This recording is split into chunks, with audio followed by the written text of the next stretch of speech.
It was either sink or swim for AEW tonight, man, coming out of WrestleDream. They had some pretty decent stories coming out of the show on Saturday night. They needed to come out swinging for the fences tonight. Tonight needed to be explosive. And just like all the AEW tribalists online, on Twitter, on X, all sharing the same fucking brain, you guys got a fucking dud. An absolute dud. Lifeless crowd, no energy, boredom.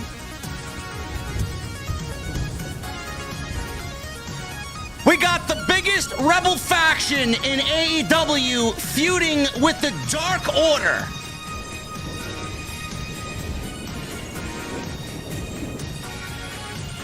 Gee, Tony, who do you got writing this shit?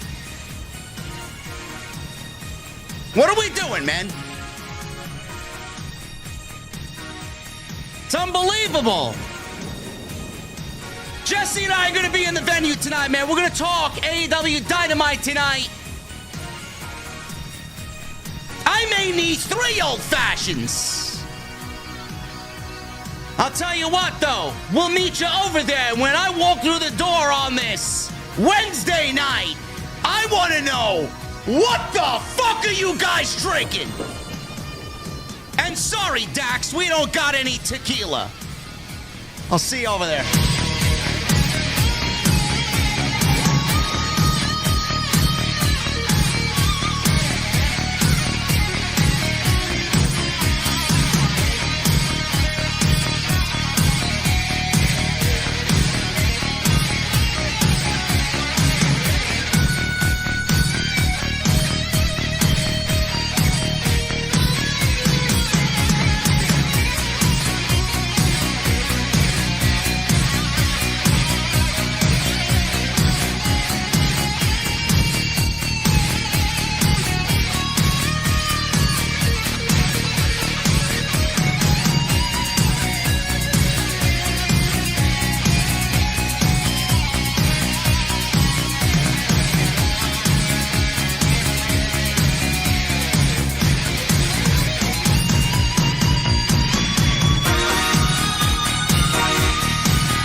Why has Triple H been so successful?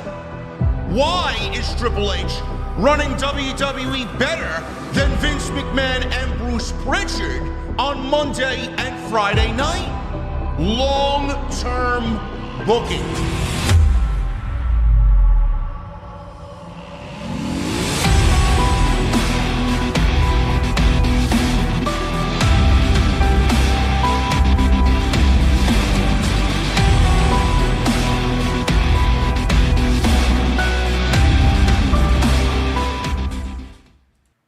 What is going on, guys? Thank you so very much for joining us right here on Off the Script. This is your AEW Dynamite post show for October 16th, 2024. I am your host, JD from New York. As always, coming to you live from the OTS venue. Thank you guys so very much for joining us on Wednesday night, wherever you may be. As always, joined by the man of the hour on Wednesday nights, the Chi-Town Smart himself. Jesse, what's going on, man? Greetings, my friend. What's going on? I just need you to know that I also have been recruited by MVP, sir. Really? Oh, man, I've been recruited by the Don Callis family, bro. But the thing is, when I was recruited, at least they gave me a fucking explanation. Ah, yes, there you go. See, that. Now, See, listen, if I'm joining I- MVP's crew, I don't need an explanation. It all makes sense. Well, yes, yeah. Well, we won't get into that, man. I don't want to get canceled. Okay. But listen, I got a question, man. You're not going to make our buddy Dax very happy with that T-shirt, man. You're going to make him sad. I thought it was his BFF, man. What are you talking about, bro? Really? Oh, man, his BFF, man. That feud of the year, man. Maybe match of the year. He's over there fucking wrestling Brian Keith on Dynamite, man. Oh, boy. Must be nice, man. Maybe he can go join his BFF over there, man. What do you think? I don't know, man. Does he have any more back hair that needs to be shaved by Jey Uso? There's plenty of backs that need to be shaved. I think the Usos' backs are looking pretty hairy these days. They need FTR back, man. But don't worry. They're with the Outrunners now. Everything's looking up, man. Yeah, the Outrunners, man. We love the Outrunners. We love FDR too. We just don't understand what the hate is all about. Listen, guys, if you enjoyed that intro, that is Deviate Designs. I gave Jesse the tease earlier in the day. That is actually not the finalized version. I just wanted to get it out there just to gauge everybody's reaction. But that is going to be the new outro of the podcast here live on YouTube and on Twitch. So thank you to Deviate, man. They're continuing to work around the clock to make this show the best looking fucking show in the entire space. There's not That's even amazing work, there's not a single fucking podcast in this space that even comes close, man. Not one. Yeah, that is some amazing stuff, man. I can't say anything bad about that. That's some good shit. There you go. It's the real thing. It's right underneath me in the garage. Jesse, we got Dynamite tonight, and I will give you the floor in a second to start us off, but just some quick thoughts before we get into the discussion this evening. I know there are a bunch of rowdy wrestling fans on social media, man. They're already telling me to go fuck myself and stop watching the show, and I don't know what I'm talking about, even though I've been doing this for the last 5 years with this same guy over here every Wednesday. This show tonight, to me, they needed to come out explosive. They needed to come out and give us explanation on a couple of things. They needed to come out and really just forward where they were going with the big stories coming out of WrestleDream. And in that first hour, man, you and I used the word boredom when we were doing the sound check in the time before the stream. Man, I felt fucking bored with this show, man. I don't know what is going on. I don't know where the energy is. This show felt flat. This show felt lifeless. We got the Blackpool Combat Club feuding with the fucking Dark Order, or what you guys like to call the Dork Order, and Top Flight. So coming out of WrestleDream, where you retired literally one of the greatest to ever do this, that's the follow-up that we're getting. Meanwhile, the lasting image that we saw was Orange Cassidy and Danny Garcia, Private Party, Darby Allin, Hook. What are we doing? Well, I want to first starting off by stopping you with this Dark Order slander. There will never be Dark Order slander around me, okay? But as much as a Dark Order mark I am, I know they have a place in the company. It should not be anywhere in the vicinity of Jon Moxley. No! Okay? It does not fit, all right? It makes zero sense. I would love to see. Look, have it my way, and I'm only saying this because I want to make it a point. It's not about just because it's the Dark Order. The point is the Dark Order has been nowhere of importance for the last few years. So why should we care now that they're going to stick up for the company that Mox is trying to destroy? There's nobody else that gives a shit about saving this company but the Dark Order and Top Flight. That's it. That's all we have left. The Bucks don't give a shit. That's another thing. I said this earlier too. I think it was a huge mistake having the Bucks cross paths with the BCC with what they're doing right now, because now that creates a huge hole in what's going on. Why would the Young Bucks not give a shit at all that these guys are trying to destroy the company that they helped build? Either that, or why aren't they a part of it? That it feels to me they would have some kind of vested interest in one way or the other, even being in it or being against it. They're just like, oh well, okay, whatever. It was a huge logic gap. It wasn't too long ago that these guys were insinuating that they were going to take over the company. Am I missing that? Man, I'm trying to figure this shit out. People on social media are they're legitimately comparing this to WCW and the NWO. This is their NWO angle, right? I thought that was the elite. I thought that was the elite angle where they attacked Tony Khan and he went to the NFL draft with the fucking neck brace on. Where did that go? That failed. So now they're restarting everything all over again. They want you to forget that.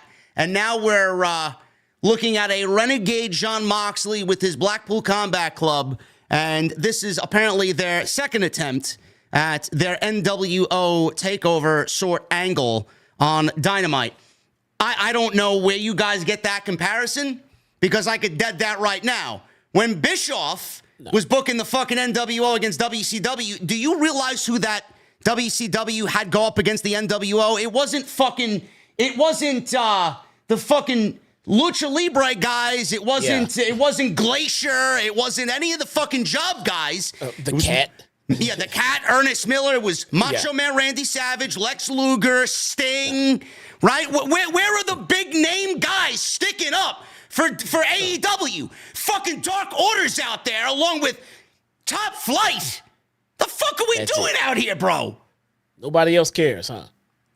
There's that one person in this company that cares about AEW that's on a semi-regular, fucking credible level. Where's Will Ospreay? It's a good point. He should be leading the charge, I would think, you know? I don't get it.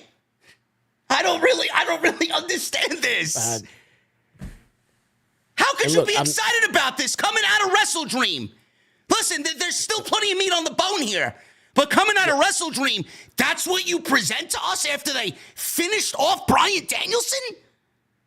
Yeah, and look, I'm interested. I'm interested in what Moxley is trying to do and what BCC is doing. I'm interested in what they got going on.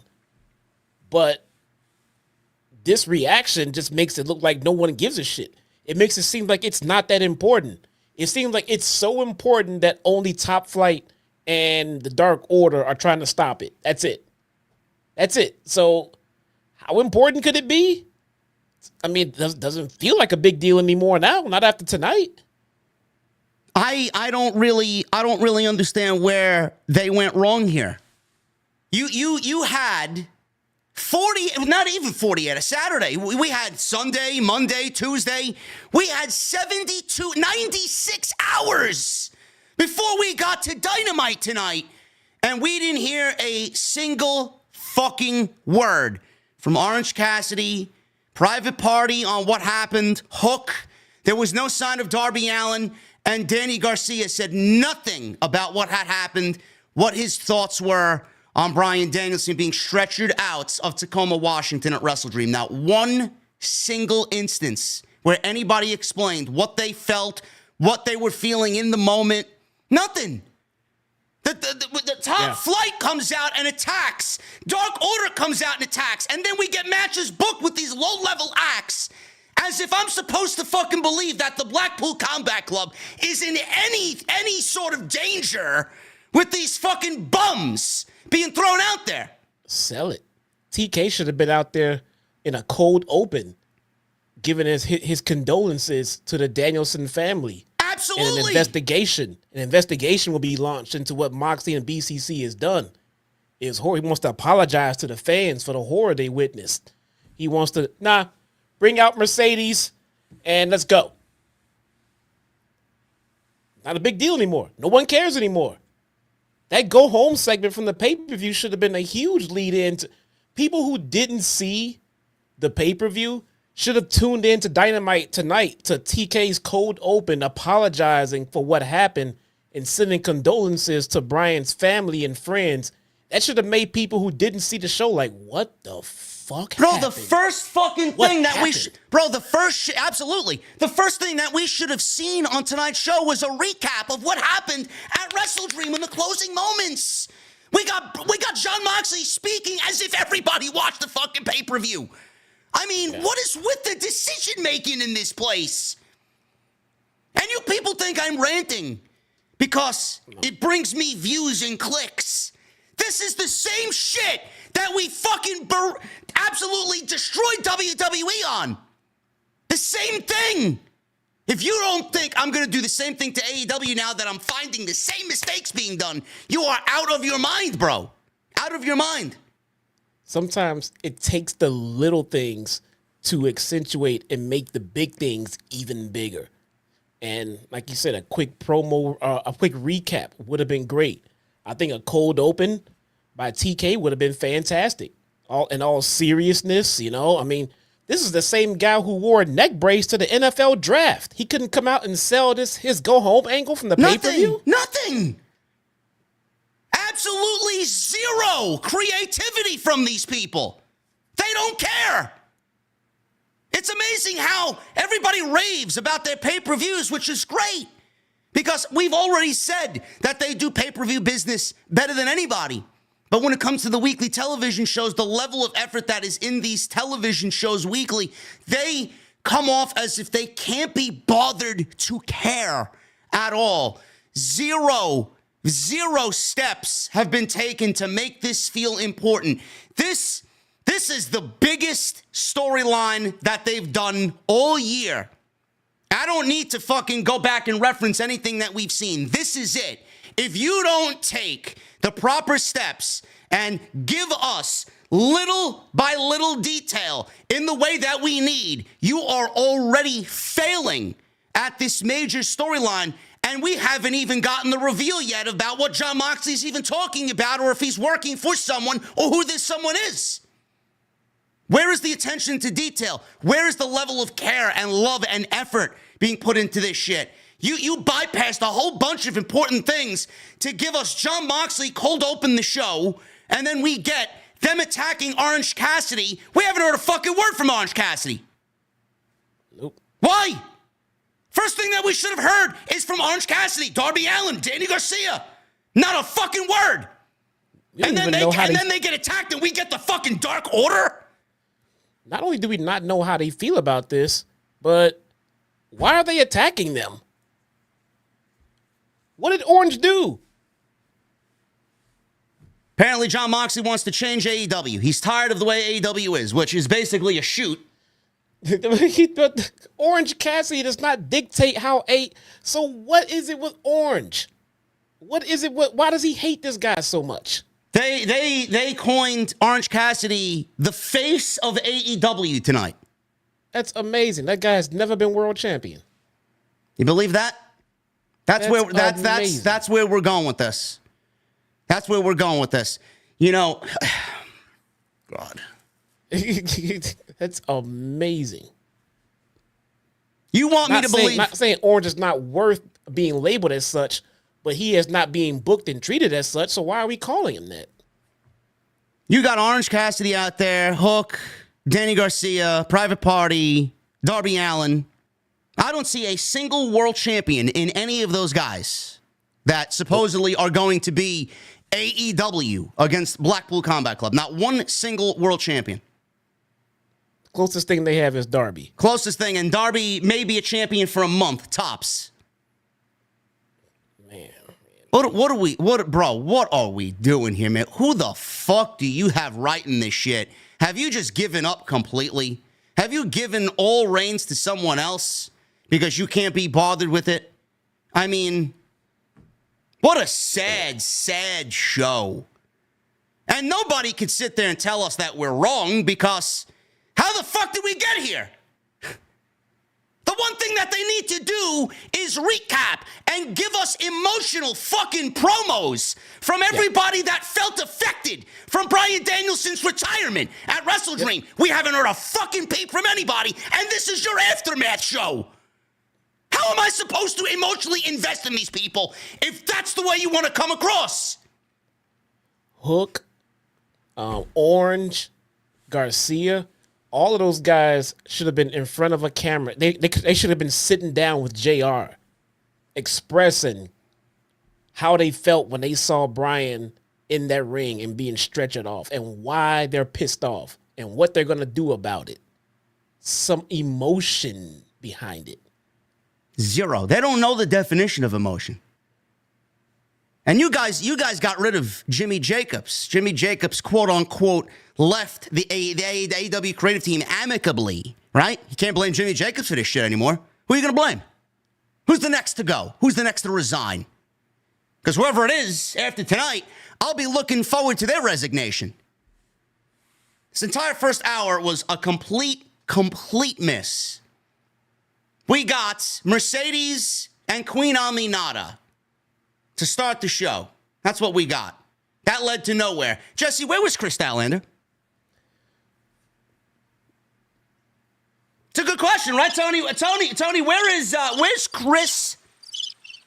Where is Chris Statlander? Isn't she feuding with Mercedes? Why wasn't she on this show tonight? Oh, that's right. She'll be on the shows that nobody fucking watches. Where is she? I still don't even know why she's a babyface right now.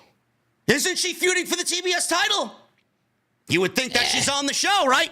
You would think that Mercedes Heater and Camille would be given some work to do. The fuck is she out there for? Garbage. Absolute garbage. Then we got Mariah May. Might as well stick with the ladies, Jesse. Mariah May. Where's the story for Mariah May coming out of WrestleDream, man? Has she got any story at all? Where's Mina? Have you seen Mina on the show tonight? Bro, I don't know what you're talking about. I already explained this to you. Mariah's job is to wait for Tony Storm to get back. That's it. Bro, we already discussed this on Tuesday Night Titans, man. Tony Storm is not coming back and getting the title from Mariah May. Well, Mariah has to wait for Tony to come back, okay? Okay? Tony has to come back and then we get Mina? Maybe. You asking too many stupid questions. Man, Mariah May getting thrown into another random match with no story, man. This time against Anna Jay, who everybody's raving about because she got better by working an excursion over in Japan. Yeah, let's throw into a fucking match that she has absolutely no chance of winning. Oh, my God. They have some of the most incredible women's wrestlers on the planet. Well, how come they can't find a decent feud for their world champion? I don't know. I just don't understand it. I don't know. I could fix this in one show. Deonna Purrazzo is sick of being regulated to Rampage and Collision, and she wants her fucking title match, and she's going to whoop anybody's ass along that way. And let Deonna work. Let her fucking cook. Done. We got the ladies directionless. Jennifer Pepperman seemingly has lost her way as well. We don't know what the fuck we're doing with the ladies. Absolutely nothing. It's like, why do you even bother coming to work if that's the level of effort that you're putting into the women's division? Any schmuck could go out there and be paid by Tony to do nothing like Jennifer Pepperman is doing. It's great. Adam Cole, zero explanation that made sense about how we got to where we are. We will discuss that because Adam Cole normally is a very good promo. Tonight, Adam Cole did not deliver a good promo. In fact, everything about this literally makes zero sense, and it would be in Tony Khan's best interest, MJF's best interest, and Adam Cole's best interest if we just move on completely and everybody goes their separate ways. Yep. Absolutely zero sense as far as the explanation that Adam Cole gave. In fact, MJF made me feel sorry for him more than Adam Cole did, and their role reversed. Cole came out. He hit his spots. He did his cues. His Adam Cole, baby, got his booms. And we got to do that. We haven't done that in a long time. When that was over, so was this segment. It just fell off of a cliff. No one gave a shit anymore. There was no heat. There's no momentum. We just love seeing Adam Cole back. Love the guy. Can't wait to see what he's doing next until we find out what he's doing next. We got Shelton Benjamin on the show. He was legitimately the best thing about this entire 2-hour and 15-minute program. As if a 15-minute overrun is going to make Jay White and Christian Cage any more exciting. Shelton Benjamin, we had a great debut from him. He wrestled Leo Rush one-on-one as they're building the Hurt Syndicate and Swerve Strickland going into Full Gear. And then we had Christian Cage and Jay White in the main event. Adam Page cost Jay White the victory here. And that was the way Dynamite went off the air. Oh, and Brian Cage joined the Don Callis family with absolutely zero explanation. He's just randomly out there standing next to Lance Archer and Kyle Fletcher as if he was a part of the group for the last 12 months. What the, like, where the fuck are we going here, bro? And where was Jake with his new Luchador crew? They were on the show tonight watching TV. They did not have Jake. It looks like the snake has been devenomed. Now you were watching WWF in the 80s, same as I was, and we both grew up on watching Jake the Snake Roberts come out with fucking Damien and come out and cut some of the most fucking mind fucking promos you've ever heard. Remember his luchador skills? Jake? Remember when he would go to the top rope and do a star press, a shooting star press from the top. You know Jake the Snake Roberts, You associate him with luchadors all the time. I remember Jake the Snake Roberts having the best Spanish fly I've ever seen, man. Man. A thing of beauty, man. Fucking poetry in motion. Amazing. This pairing makes complete sense. Home run. Yeah, Tony woke up from a vivid dream, and he basically went to his creative team. Guys! Oh, that's not Tony's voice. Guys, I have a great idea, man. I dreamt it. We're gonna put Jake Roberts. We're gonna put Jake Roberts with LFI. We don't have Matthew from Botchamania watching us, do we? Who? Botchamania? Hopefully Matthew's not gonna come here and fucking clip us for his fucking show. I dreamt it. I tell you, Will. I dreamt it. Fuck out of here, man. This show sucks. Jesus Christ, man. Guys, we're gonna get into it. We're gonna get into it. Yeah, we have to. We got 2,700 people in here, man. We got to. Let's ask them, hey, should we just go over the show as it happened or just rant on the fucking current state of AEW? Man, we do that every fucking week. This is true. This is true. I mean, the whole show wasn't offensive. I mean, there were certain things I liked about the show. Yeah, no, I said the same thing. I was just bored out of my mind. But what they really needed to hit on, I put it in the title. It's either sink or swim, man. They fucking sank like a goddamn boulder. Holy shit. Anyway, guys, follow us on social media at JD from NY206. Let me get through this usual spiel. At JD from NY206 on Twitter, X, Instagram, TikTok, Cameo. For all the geeks who have JD from NY206 blocked on X, man, Elon is saying, fuck you guys, man. So no matter how far you want to run away from my opinion because you don't agree with it, and some of you haven't really even interacted with me, and you hear about this nasty shit from other people and you hit block, you're going to see all my shit now, man, because block means nothing on social media, man. That's great.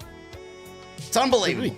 It really doesn't. I'm seeing people pop up on my block list too. There you go, man. So no matter how bad you think my takes are, which most of them are absolutely spot on, we are going to have a great time, man, because you're going to see everything that you don't want to see. Love it. Follow Jesse at Chi-Town Smart on X. Jesse, did you see that WWE shop released a new Larry plushie?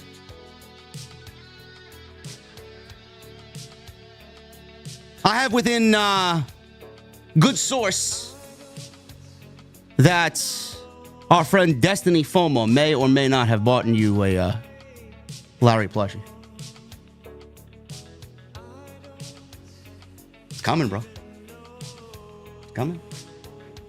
Larry, listen, man. I will say, though, they made the plushie a little bit more handsome than the actual dog, man. I don't know about that. If I'm punk, the plush toy is actually kind of cute. The plush dog looks nothing like Larry, man. They made it more cuter than the actual dog. I mean, they are being extremely generous with that goddamn toy. It's crazy. I said the same thing. I'm like, this is not fucking Larry.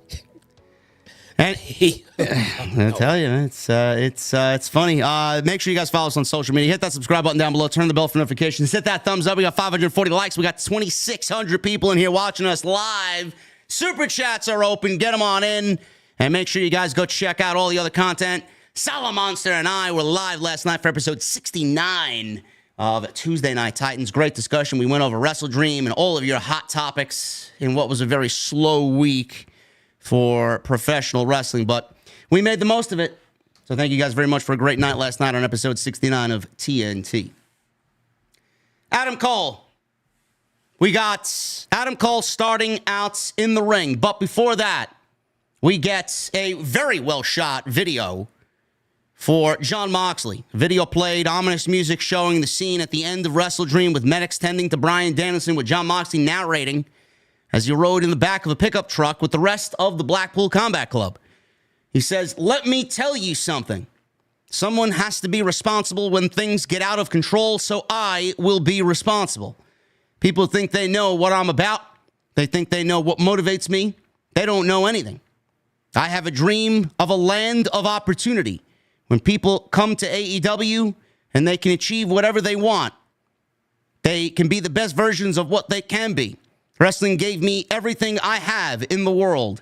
I want that for other people. 150 wrestlers on the roster, their big fat paychecks, and their junk in their hands. Where are they supposed to go?" 150 wrestlers, man, that sounds incredibly, incredibly thin for AEW. Is it 150? It might be quadruple that, to be honest with you. That sounds like an awful lot, especially for a company that only has 1.5 live shows a week. Yeah, really. I don't know, man. That sounds like a lot of goddamn people, man. Oh, my goodness.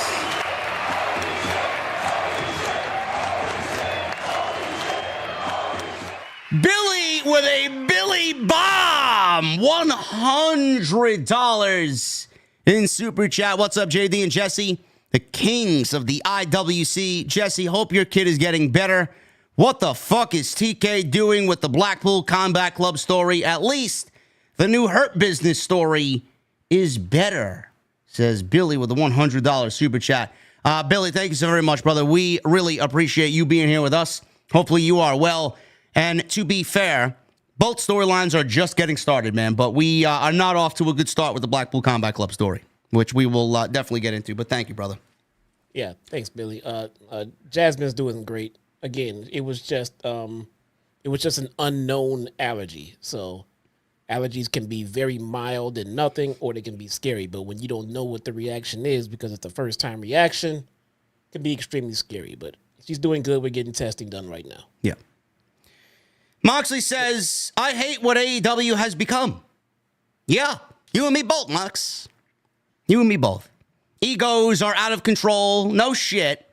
Celebrating when there's no need to celebrate. Dancing and partying. This is all a shoot, by the way, folks. They think they're being slick. This is all a shoot.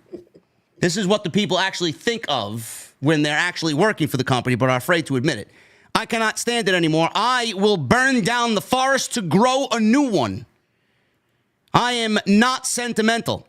I will do what has to be done. I will do what has to be done. We will do what has to be done, he said. He repeated himself 3 times. We can see a better future, and we will make it happen. I want you to come with us, and you can come with us if you want. If you don't, run while you can. Stand down while you can. Get out of the way. What's the need to know for those in AEW? What is the new paradigm? It's very simple. You work for me now. And then they cut to Wheeler Yuta giving Moxley a stare that reflected him being very sad about the decisions that he was forced to make at the end of WrestleDream, because Jon Moxley, if you guys remember or watched the show along with us, Moxley handed him the plastic bag, and Wheeler Yuta was forced to suffocate Bryan Danielson at the end of his match with Jon Moxley in the main event of WrestleDream. So this was incredibly well shot. I thought this was fantastic stuff but it should not have been what opened the show. Absolutely not. We should have had a recap of everything that went down. We should have seen visuals of all the AEW pillars there that they're now building up as the heroes of AEW, their facial expressions. We should have seen the closing segments of the show, getting people reaffirmed with what happened at the end of WrestleDream, and then cut to this. So Moxley's promo, very well shot. I enjoyed it. I think he's playing his part in this incredibly well. He's believable in everything he does. That's not something that we've shied away from over 5 years. Everything that Moxley is in, everything that Moxley does or says, he's believable in every role. So they got the right guy. They got the right villain for this. They got the right message. I just don't know if the baby faces here, the heroes, are the right ones. So we will really touch upon that when we get to that certain match in the show tonight where Orange Cassidy got his ass handed to him, then Top Flight came out, Dark Order came out. So we'll get to that in a little bit. So we jump from that, Jesse, to Adam Cole. Adam Cole's the first thing that we see starting the show in the ring live on Dynamite. So he gets into the ring, and Adam Cole said he knew what the answer was, but he asked, who's ready for story time with Adam Cole, baby? He said to Roderick Strong, Mike Bennett, Matt Taven, he loves them, but he has to do this on his own. Gonna stop right there. No mention of Wardlow. Wardlow is in the Undisputed Kingdom. It's almost like they want you to forget that Wardlow was even a part of anything that happened earlier in the year. They don't want you to know anything about him. That's a bad sign for him, which probably is a good sign overall for Wardlow. They don't give a fuck about him. His time is best served outside AEW from this point on. Jesse, one of the things that we needed to get confirmation on is whether Adam Cole is with the Kingdom or not with the Kingdom. Is he affiliated with them, or is he moving on completely as a solo act for the rest of his time in AEW? How do you feel about Adam Cole not really addressing what's going on with the Kingdom? Because theoretically, they are heels, and he is a babyface, but here we have him still kind of befriending them and putting them first before anything else. What do you think of that? Well, it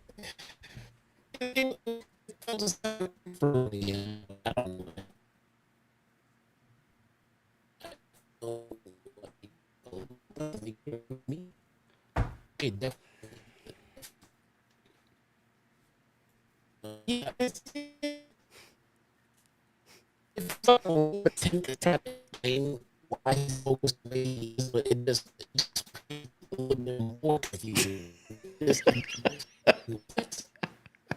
Jesse, I can't hear a fucking word you say, man. You're freezing up. Man, you sound like a fucking 8-bit Nintendo game, bro. I don't know what is going on. It's gotta be a StreamYard thing. Gotta be a StreamYard thing.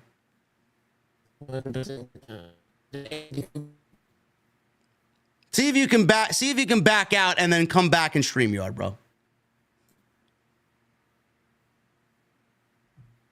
Same thing happened with the Solid Monster last night. I don't know what's going on.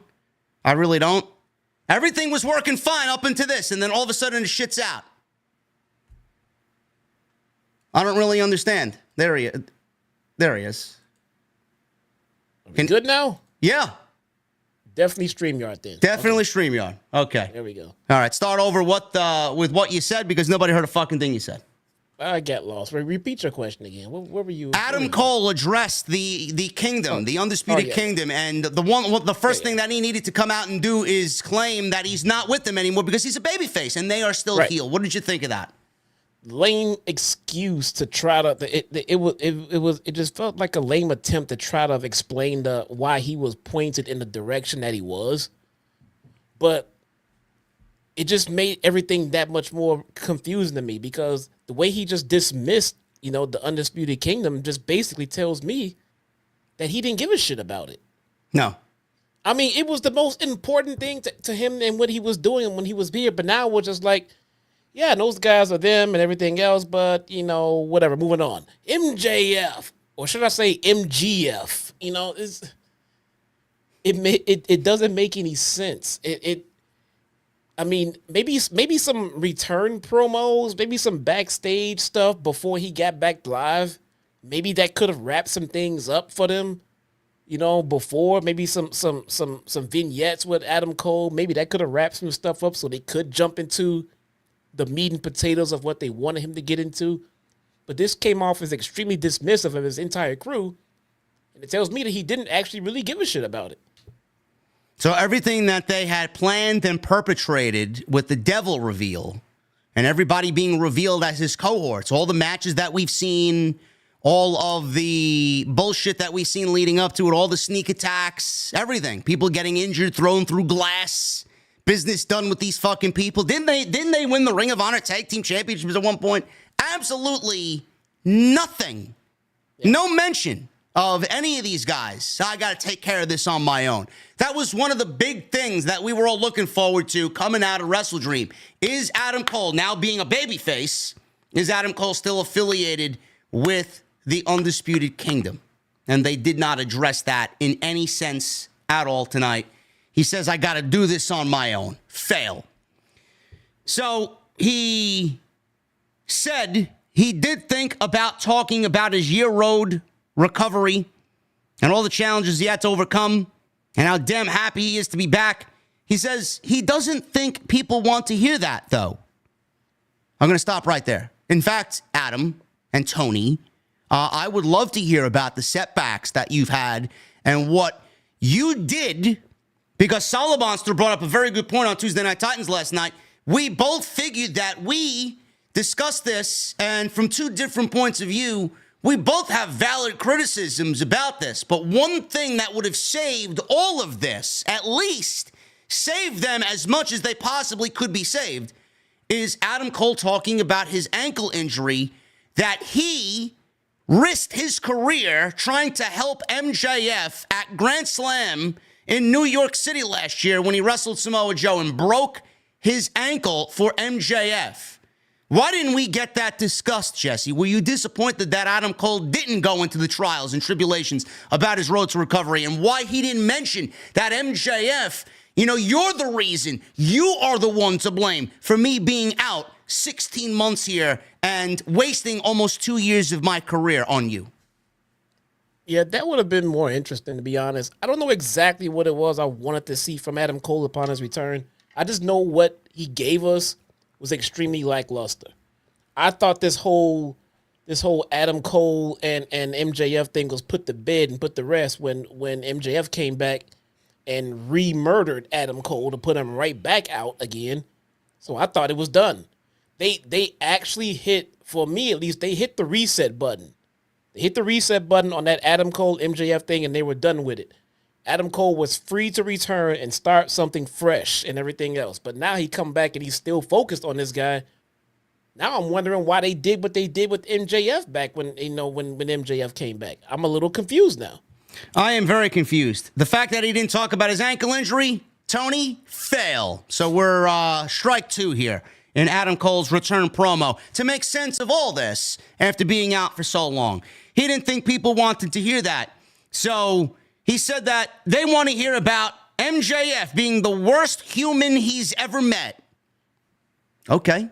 Man, you guys really buddy last year. So right. he's the worst human that you've ever met. It's great. I remember you guys going out to fucking Outback Steakhouse and having some margaritas and having some onion rings. What happened? Bro, they were brochachos. Brochachos. I remember you convincing MJF to play video games. I mean, if there's something that MJF is probably not going to do, or at least admit to us, it's play video games. Come on now. He said his life is filled with shades of gray and trying to figure out right from wrong, good versus evil. He said over the last 12 months, he's realized that he has to fight evil with evil. He said MJF will tell them that he broke a promise and destroyed his trust. He said trust is an interesting word. Without trust, you have nothing. Adam Cole is many things, but stupid is not one of them. He said anyone who trusts a guy like MJF is stupid. He said the MJF they see now is the real MJF, the one he saw behind closed doors, who has terrorized the company for the last 5 years. Gee, Jesse, I mean, that didn't stop Adam Cole from doing all the things that we just mentioned with MJF if he was such a terrible human being. Like double clotheslines? Double clotheslines and kangaroo kicks and hugs and video games and There you go. fucking playing in the ball pit and working out together. I mean, give me a break, bro. He said he claims to care about the company, but he only cares about himself. He said if he could describe MJF in one word, it's fake. He said everything about him is fake. He said it took 2 surgeries, but the hair on his head is fake. He said MJF is a scared, insecure little boy. He said when MJF reads criticism of him on social media, he pretends he doesn't care, but I swear to God, he'll be crying in a little corner all by himself when he gets back to his hotel room. He said MJF is a phony, and he can't be trusted. Everyone in that locker room right now is smiling and agreeing with everything I'm saying. He said the locker room is filled with the best pro wrestlers in the world, including a group of young wrestlers who are hungry to keep improving and carrying AEW into the future to make it the best pro wrestling company in the world. I don't know why this needed to be said. I mean, it sounds like another impromptu rah-rah speech in the middle of something that really needs immense explanation, but here we are. He said it makes him sick to his stomach that those wrestlers look at MJF and think that's the path to success when it's actually the path to failure and loneliness. Cole said MJF thinks he's someone special and he thinks he's the best there's ever been in AEW, but I swear with every fiber of my body, Max, everyone hates you. He says he hates everything he stands for. He hates his voice. He hates the way his face looks. He hates that he shares a building with him. He says they're going to fight, so how about tonight? He called MJF to the ring. MJF's music played. Adam Cole got into a fighting stance, and he thought MJF was going to come out, and nobody came out. Nobody came out. MJF showed up on the big screen instead with a glass of wine in his hand. I don't know where this was filmed, but it looked very Victorian. I don't know where this was filmed, but it fit the theme of him drinking a nice glass of red wine. He said They did a WrestleDream transition wipe. So I'm like, was it filmed at WrestleDream? Oh, did they? I don't know. It was, for some reason, it was a WrestleDream transition. Oh, I don't know. I wasn't really paying that close of attention to that. MJF showed up on the big screen with a glass of wine in his hand. He said he started pro wrestling as a teenager, and he's learned a lot in the last 10 years. He said through immaturity, loss, and gain, he's become a multi-millionaire, so there's been a lot of gain. He says he's learning how to trust others. He said learning how to trust others and later learning the hard way that there's no such thing as trust in pro wrestling. So when you reach the top at a young age, everyone looks for you to stumble so they can chew you up and spit you out. He said after years of letting people in and then being betrayed, he told himself he'd never let it happen to him again. He says then he let his guard down with Cole, and Cole stabbed him in the back and left a big void in him. I will never trust again. He said the person he is today is not his fault. It's Adam Cole's fault. He says the unwashed heathens that cheer him, they cheer him why? He says he knows Cole wants nothing more than to beat him with an inch of his life, but he will never get him in the ring. He will dangle that fruit in front of him, and he'll be sure Cole dies with a voice of unfulfilled vengeance. He says he can thank him later for a cold, sad, lonely little life. Cole looked up at the big screen and said, okay, Max, but I know you better than anybody. You know I mean this when I say you can run, but you can't hide. And then he says he'll give him the ass beating of a lifetime and make him wish they never met. And that was the end of the segment. Where are we going with this, Jesse? I feel the same way that you and I both discussed on Saturday. I feel the same way I did on Saturday when we went over this, when Adam Cole made his return at WrestleDream. I get that they want us to forget about everything in between, and they just want to pick up the pieces and kind of run off with some lazy, half-assed storyline between Adam Cole and MJF for whatever reason. Maybe they don't have anything else for these two guys to do. Maybe they think that feuding these two guys towards the end of the year at World's End is probably what's best for both guys here before we start a fresh slate in 2025. But my point still remains. Everything that Adam Cole said here doesn't make any sense. And it doesn't make any sense for one very, very important reason. MJF is the heel and Adam Cole is the babyface. When the roles were reversed, when MJF was the babyface and Adam Cole was the heel, everything that was said in this promo would be spot on. The fact that their roles are now reversed, everything about this storyline, Jesse, legitimately makes zero sense. And like we discussed on Tuesday Night Titans last night, Solid Monster said that you have a right to feel that way, and you do make a credible statement when you say what you said on Saturday's WrestleDream post with Jesse. But the way that they could fix all this is Adam Cole come out and focus on the one thing that should have mattered most, the one thing that he did not want to talk about, and that's the ankle injury. MJF, he wrestled Samoa Joe, and Adam Cole risked his career. He risked his well-being to save MJF, and he could easily blame MJF for the ankle injury, which tonight, Jesse, according to what we just read, he did not do that because he didn't want to talk about it. Nothing here makes any sense, and I stand firm on what I said on Saturday. Yeah, it's kind of odd. Here's what I'm starting to notice about AEW and their creative. So they're hearing the complaints that people want story, so they're giving a story. But here's the thing. They don't give a story that connects. There's just no continuity in the stories. So in this story, MJF is gonna play an American hero. He's gonna run around with this title, and America's gonna be the most important thing to him. And then when this match is over, all right, now we don't care about America anymore. Now what? All right, so now he cares about this. So now they're gonna care about MJF and Adam Cole, and they're gonna form this new story where Adam Cole is pissed at MJF. But Adam Cole was a heel. No, whatever. That was the old story. The new story is going to be this. The same thing with Chris Statlander. She's a heel, but her new story right now is she's a babyface, and we're not going to explain anything in between. I mean, it's like a new episode in a sitcom every week. It's supposed to be a long-form drama, but it's just a single 30-minute episode of a sitcom where next week, anything that happened in the previous week doesn't matter anymore because we changed it all. I don't understand how didn't they hire someone to oversee continuity? Yes, Will Washington. Creative? Yes, Will Washington. It seems to me that should be picked up in that position. Am I missing something here? No, you're absolutely spot on correct. And maybe Will Washington needs to go the way of Jimmy Jacobs and get the fuck out of there if this is the fucking continuity and consistency that we're getting on weekly television. Because if I can call this shit out, which I've been doing for years, the fuck we doing? Does that make me better at the job that Will Washington is doing than he is? Why are we on this show weekly calling out the deficiencies in the AEW product? I don't get it. I don't understand it. How does this make me feel for Adam Cole as a babyface?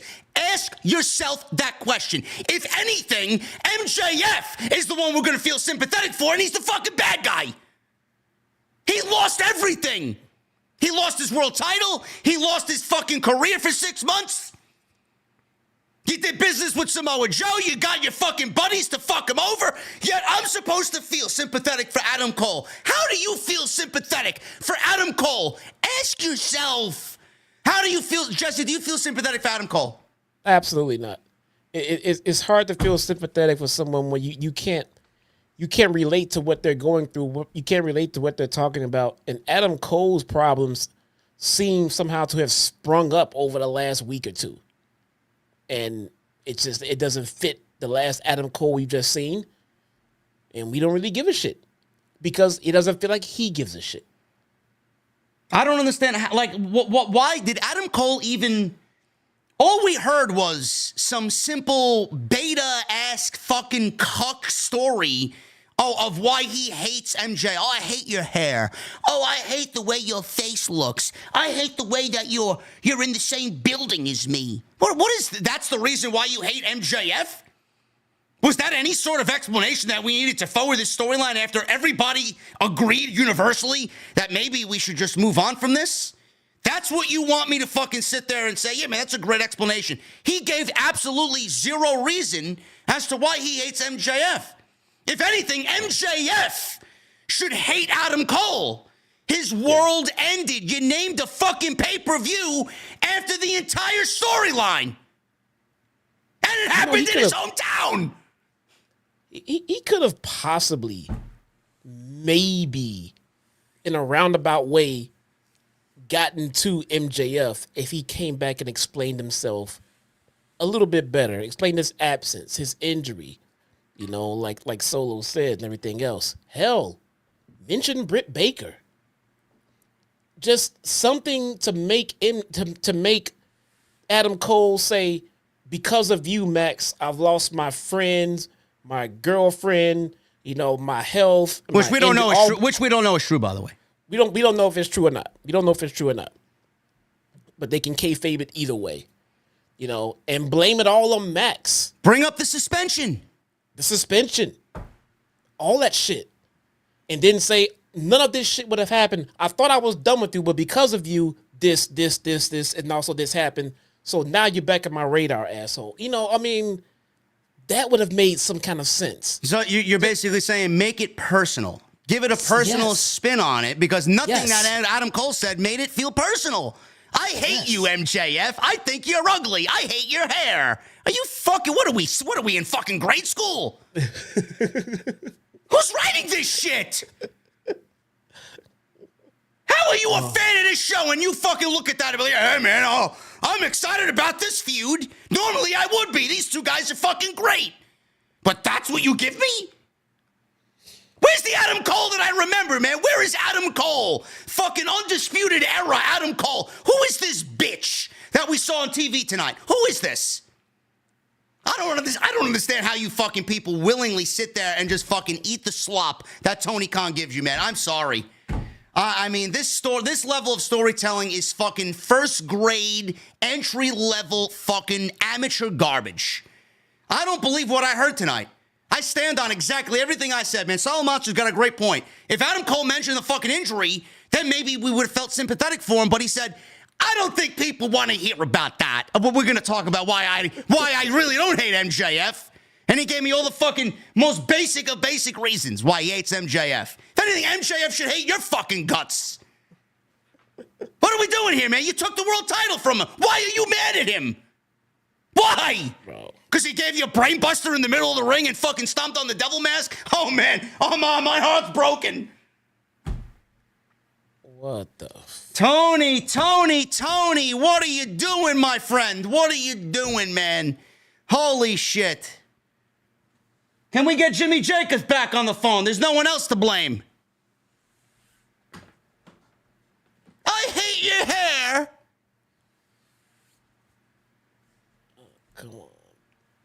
Uli, can we get some control of the trolls in here, please? Where was Danny Garcia? Wasn't Danny Garcia fucking pummeled at WrestleDream here with MJF, right? Why didn't... Garcia was on the outside with Darby and Hook. Yeah, but he got beaten up in at the end of the match, which spawned Adam Cole to come on out. MJF apparently wasn't in the building tonight. I don't fucking blame him. Yeah. But are we gonna continue that? Are we gonna get Adam Cole and Danny Garcia kind of buddy against Jack Perry and MJF? I mean, maybe that's coming down the pipeline, but I want to say maybe. I don't trust this fucking company to do what's right. They have plenty of things that they could set up to make sense and be an interesting matchup down the road. But that's just the thing. They have to set it up. They have to tell us that story. They have to get us there. I have no problem with Darby, Garcia, and Hook leading the charge against this BCC, initiative. But you have not made me believe that these guys can do anything to Jon Moxley or Claudio or Pac for that damn reason. I mean, what are they gonna band together? Are they all on separate agendas? Do they even care that much? I mean, what struggles are they gonna? I mean, you need to make us believe. We're still trying to envision Darby in the world title picture. You got us believing he's supposed to save the company. I mean, I'm here for it, but it just makes no sense. You got to tell a better story than this. I stand with my original statement on Saturday night. Listen, the match is going to be great because the last 2 times that they wrestled were fucking great. And they're both great at what they do. But this level of storytelling for MJF of all fucking people, man, what are we doing? What are we doing? MJF is always a part of something that's substantial and at least makes sense. It's exciting. This is not giving me any of that whatsoever. Right out of the gate. From Saturday coming on into Wednesday, nothing. I don't feel any sympathy towards Adam Cole. I feel all the sympathy towards MJF, and they're playing a role reversal. They're playing the wrong roles. Meanwhile, the roles that they should really be... Adam Cole is operating as a babyface. He's much better as a heel. MJF is in the role that he needs to be, but not in this storyline. MJF should have been a babyface for this storyline, and Adam Cole should have been the fucking heel. Or if you wanted everything to make sense whatsoever, it should have been Adam Cole that was fucked over at World's End and not MJF. And then this would have made sense. Their roles tonight would have made perfect sense if the roles were reversed at World's End, which they weren't. I'm not going to go back in time and fix that. But nothing here makes sense. Nothing. What if MJF was still a babyface and he was the one leading the charge against Moxley in the BCC?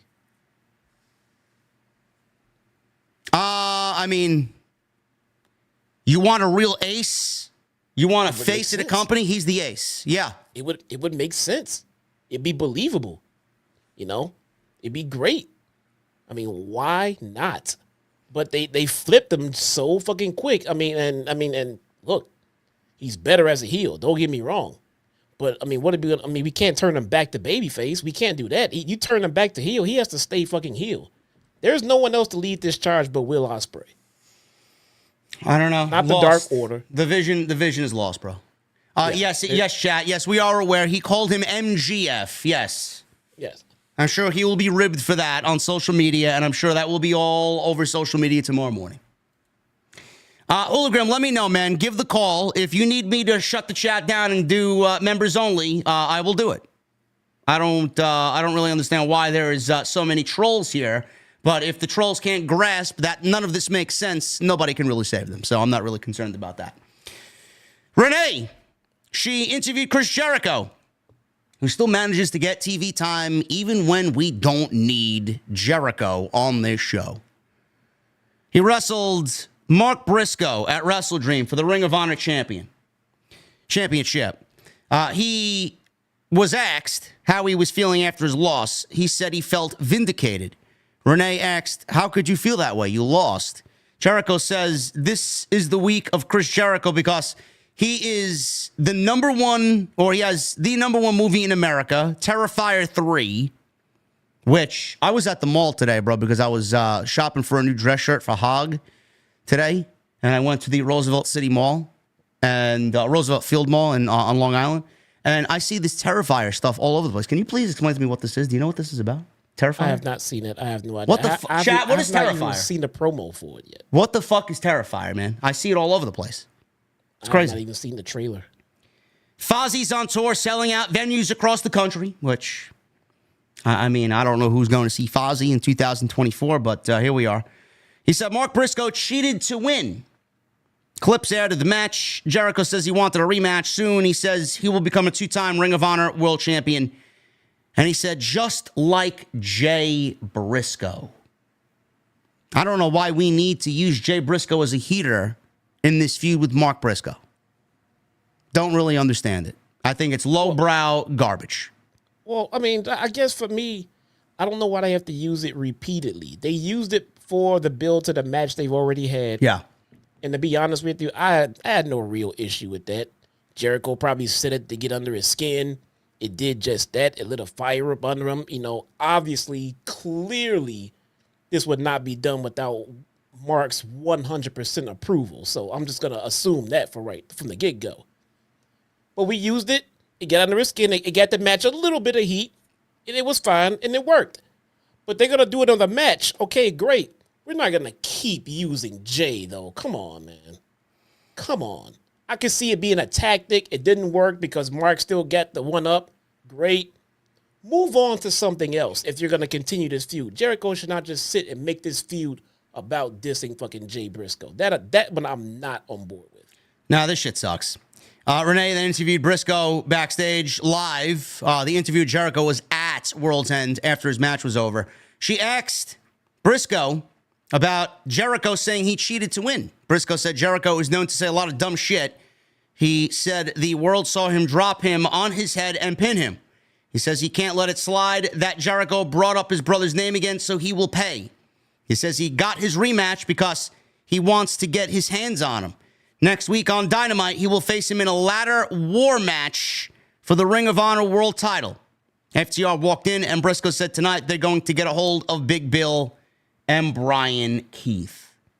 So the way that I look at this, Jesse, is they are really kind of egging it on with the Jay Briscoe narrative, which, like you said, is completely unnecessary. 1 time is enough. 2 times is way too much. And now they're trying to get the Ring of Honor World Championship back in some sort of spotlight for whatever reason. And the way that we maintain keeping Chris Jericho on television is to give him a fucking ladder match, man. To me, in my honest opinion, it feels like nothing more than a desperation attempt to try and make Jericho and what he's doing feel important by throwing some fucking ladder match stipulation in there so the fans will say, oh man, ladder match. But Chris Jericho. No, you're confusing. You're confused, sir. It's not a ladder match. It's a ladder war match. The fuck does that mean?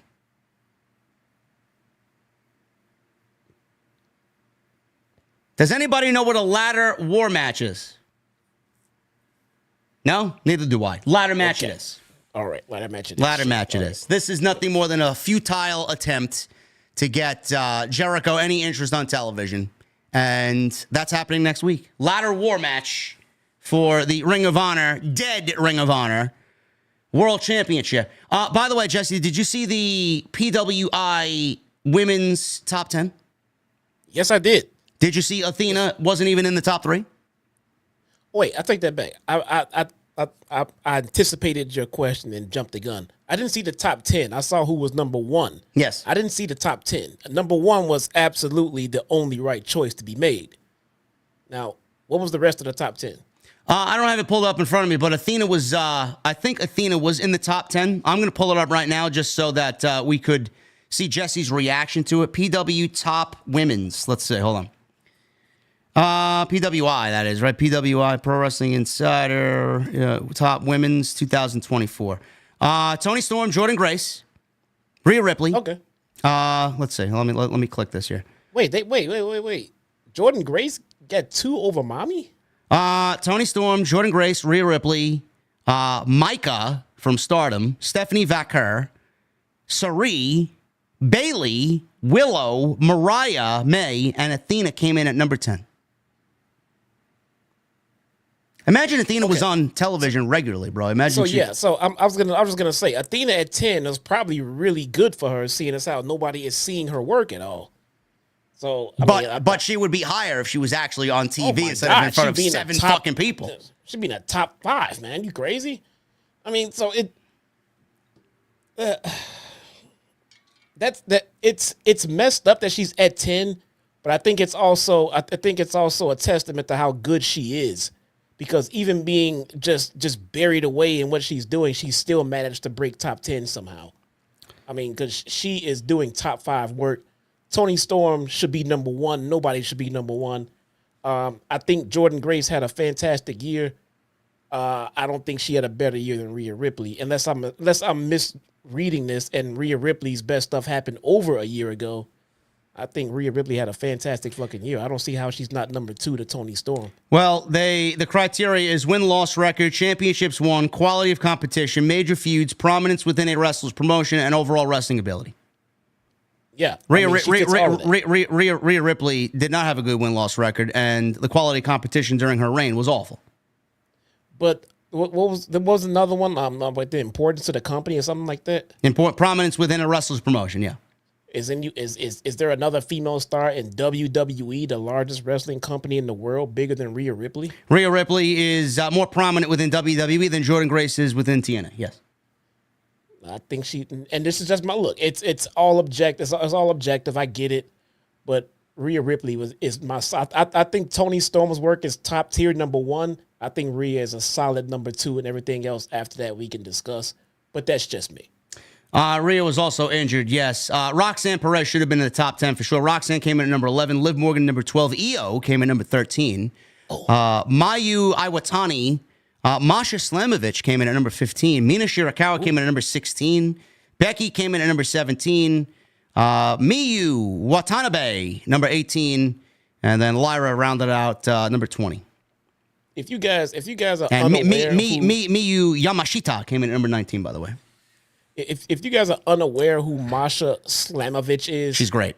you are missing the fuck out. Yeah, she's great. Go out of your way and familiarize yourself with Masha's body of work, man. She is fucking great. Her and Killer Kelly. Killer Kelly, I think she just had or about to have her first baby too. Congratulations to her. But Masha is, man, dude. Either company would be just well off with her on their roster. She is so goddamn good. So good. Guys, Mercedes didn't factor into the top 20 because she was out all year. She only came back in March, and she didn't really do much of anything. Yeah. And even now that she is back, and I don't see her making She's not doing much of anything now either. Moving on. FTR, Dax, and Cash against Big Bill and Brian Keith. This one didn't really matter to anybody, honestly. I mean, this was for hurricane relief. I don't know what type of hurricane relief happened due to this match, but I hope it's enough, and I hope it's substantial. Thoughts and prayers out to Dax and Cash and everybody who's been affected by Hurricane Helene and Hurricane Milton in the Tampa, Florida area. 8 minutes this went. Bill controlled during the break. He absorbed the big forearm by Dax and then clotheslined him hard to the mat. Cash leapt off the top rope and took Bill down. They went for the Shatter Machine. Bill punched Cash and then powerbombed Dax. He knocked Cash over the top rope, tagged in Brian Keith, and they delivered a sequence of moves and scored a near fall on Dax, which was broken up by Cash as Cash jumped over the referee to break up the pin. Cash threw Bill into the ring post, landed a tornado DDT at ringside. Dax and Cash finished Keith off with the Shatter Machine, and that was it. 1, 2, 3. We got LFI in the back, Roosh, Dralistico, and the Beast Mortos watching television in the back, and they were watching this match very closely, and they win in 8 minutes. No Jake. FTR wins in 8 minutes. As FTR celebrated, the Outrunners came out, and they posed and shook hands and flexed their muscles with the Outrunners, Jesse, as this segment and match came to a close. Now, the match itself really didn't matter. It was for hurricane relief. Good for them. But the Outrunners, what did you make of the Outrunners coming out there, man? They got a big pop. They got a big pop on the pre-show at WrestleDream. They continue to get big pops no matter what city they're in, where AEW puts them on TV. Was this to you, because this was certainly the way it is to me, was this more like a seal of approval from FTR, who arguably is probably the greatest tag team of our generation? Is this a seal of approval from Dax and Cash that the Outrunners are the next in line? These guys are going to take the baton and run with it in the tag team division for AEW. First off, who has the shaved backs, the Usos or FTR? FTR. Who have the shaved backs? FTR. Yeah. So the Usos are the best tag team. Okay. So now, the match is great. The match is for relief. That's fantastic. The Outrunners, I feel like they're gonna drop the ball here, and this is why I feel like that they've gotten the memo that these guys are picking up some momentum. All right. I don't think that they are parlaying that correctly. These guys have picked up some momentum because of their cheesy 80s like gimmick, but most importantly, their energy, man. They have this certain charisma about them that kind of just brings you just to want to root for them. I mean, they kind of fun, they're kind of cool, they're kind of awesome. They got to give them some story to parlay that to that popularity they picked up off of Rampage and ROH and Collision, and they put it on Dynamite. Give us a little something with them, man. Clearly the fans want to fall in love with them. They've already have. Imagine if you give them some story, give them something of interest for the people to actually get behind them. And you got a new tag team you can push right here, man. Right now, it's just like, let's put them on TV and let's have FTR put them on. I mean, let's do something awesome with them. Have the Young Bucks kick their asses or just something. Just something to make the fans say, hey, these guys are cool. Then they get jumped by the most hated tag team in the company. That's doing something for the Outrunners. We're just out here fucking doing our thing, having fun, and the fucking Bucks jump us and fucking kick our asses for no reason. What the fuck is this about? You know what I'm saying? And the Bucks come out and do it. Why? Because the fucking fans like you and we don't. That's fucking why. It's that simple. Something that simple can help get the Outrunners off to a nice little fucking head run, a nice little head start to being something bigger than what they are. Just putting them out there and have the FTR raise their hands just sounds fucking just boring. I vouch for the Outrunners to be tag team champions by the end of the year. Why not? They got my seal of approval. We need change. We need change. Clearly, they are a fun, outgoing tag team that the fans are emotionally invested in. But when Tony Khan sees fans emotionally invested in characters that really don't sit on Tony Khan's radar, he don't give a fuck about them. That's it. They get themselves over. Tony wants who he wants on TV, and Tony wants to push who he wants to push. And if they're over with Tony Khan, that's all that matters. They might not be over with Tony Khan. I don't fucking know. What else do you need? What else do you need? The tag division is lacking. It's falling behind. It's not doing anything. And you have a nice babyface tag team that the fans are getting behind, and your championship titles are on your top heels. The path is laid out for you. It's just right there. Just go down the path. There's not too much to figure out. You don't even a whole lot of story here. These guys the fans love. These guys the fans hate. These guys are the champions. Start the chase. Just start the chase. They can just start bullying them because they're EVPs and they fucking can. Why not? I mean, the fans want to see these guys do it. Just have them chase for a few fucking months. Imagine the pop when they win at a big show, you know? You want to know, before we move on to the next segment, this is going to blow your mind. The Outrunners, both of the Outrunners are everything that is what AEW needs. Everything that AEW is not doing, you got in the Outrunners. Charismatic characters, people invested in characters, right? Outlandish out there. People want to see character development. Everything that the Outrunners are, AEW is not doing. Everything you need in AEW is what you got in both of these guys. So what are we waiting for? Wow. Easy. That one's just laying there for you. That's just laying there for you to pick up and All run. these people you see on TV, I can't tell them a fucking part. They're all cut from the same cloth. Everybody's the fucking same. These guys have made it's a mission to be different and be not like everybody else. And here they are. These are the guys that we want. Your tag team division desperately needs change. Your change is staring you right in the face. What the fuck are you waiting for? Yep. It's basically all I have to say there.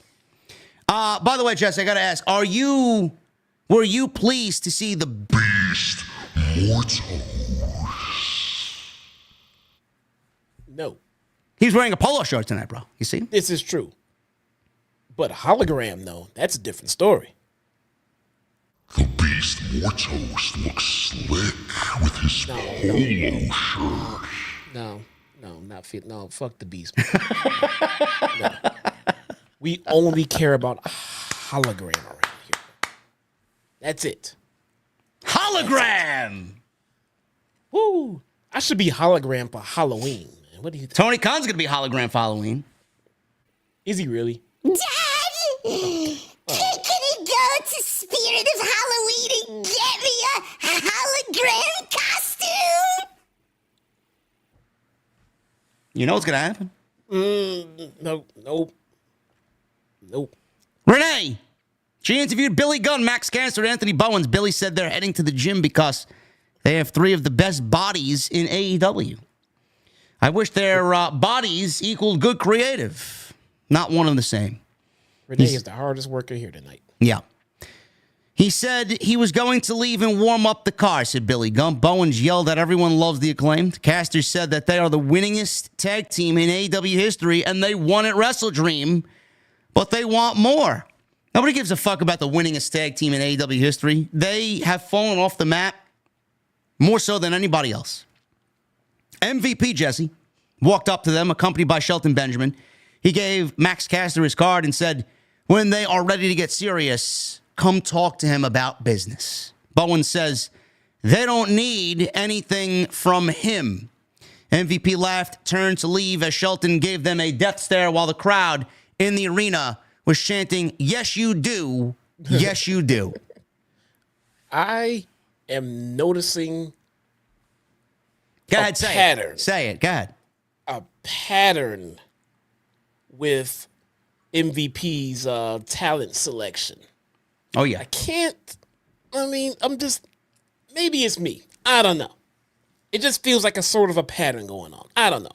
Seems like he's trying to take that that knife and just dag it into Triple H a little bit, you know, man? Poke Triple H a little bit. This is what you get, scumbag, Paul. The Levesque era. Oh, my God. It's the MVP era. He's just gonna just. I think I want Swerve and maybe Leo Rush and Ricochet and the Acclaim, and I'm seeing a pattern here. I don't know. I don't know. I will see. I don't know where it's going to lead, but you could give your business card out to 100 different people, man. How many people are going to pick up the phone and give you a phone call? We'll see, man. Mercedes Moné, Queen Aminata, TBS title match. I don't know what Queen Aminata has done for a TBS title match, but here we are. They played a stupid segment in the back where Mercedes was looking for her locker room on Saturday afternoon, and Queen Aminata thought that Mercedes was being diva-like and being a bully, and this match was made after Mercedes looked at her and says, "I don't know who you are. Who are you?" Just like everybody else in the arena. Who are you? Why are you on television and nobody knows who the fuck you are? Where's Chris Statlander? I don't know.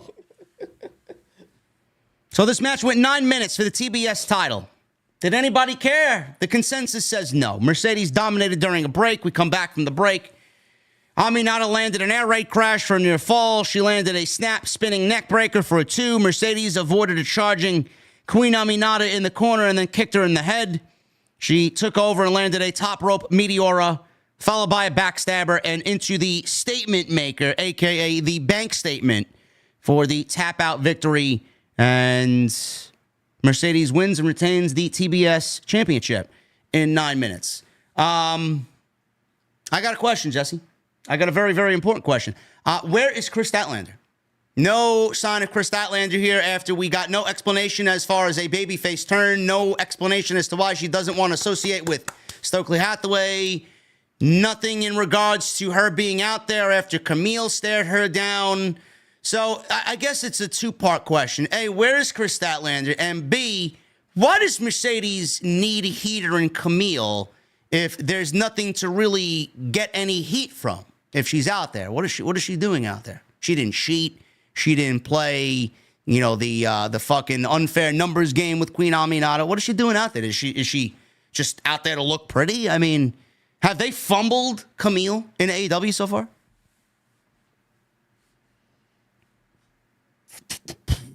Nobody. Well, okay. This guy's speechless of it. You never know. Okay. So did they fumble Camille? Here's the thing. I do, and I'll give him this much. I do feel like on her own, Camille would not be doing anything. I do think she needs to be someone's heavy. I do. With Mercedes, why not? If she's gonna be, the heel champion, sure. So the spot that they have her in, I don't think I have a problem with the spot they're using her in.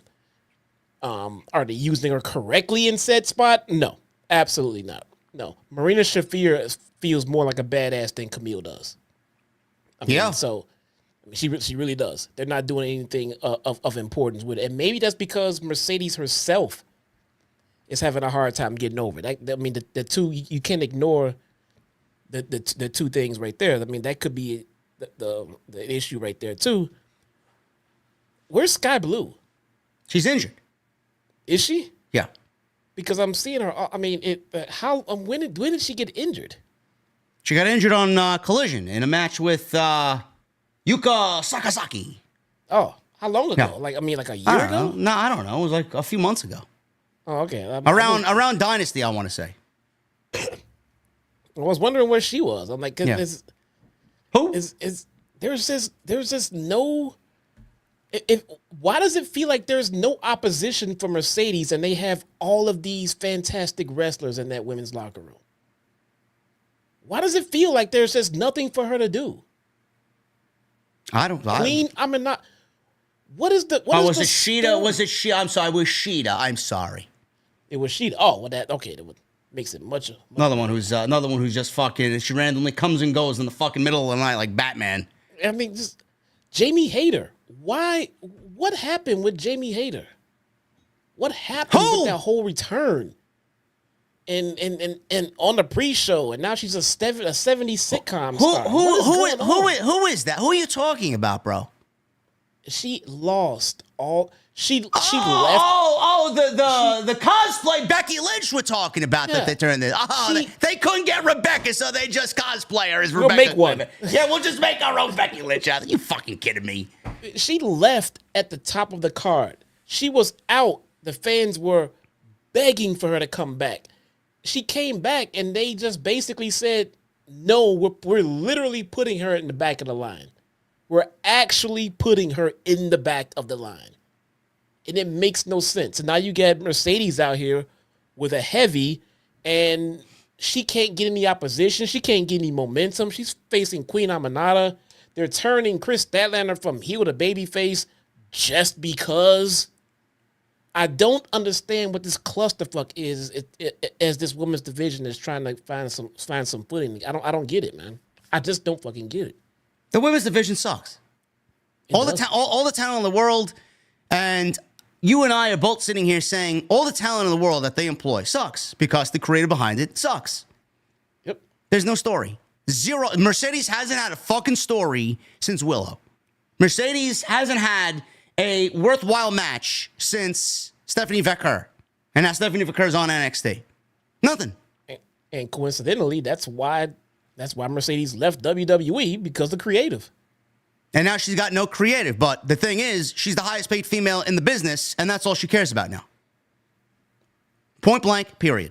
She don't give a fuck what she's given. She shows up. She gets to have her own dressing room. She does what she's got to do. She gets paid, and then she goes home. She takes Instagram selfies, and she gets thousands upon thousands upon thousands of likes, and that's it. Then she goes home. What are we doing here? Jennifer Pepperman was supposed to come on in, and everybody heralded as, the changing of the guard in the division. The division is going to be better.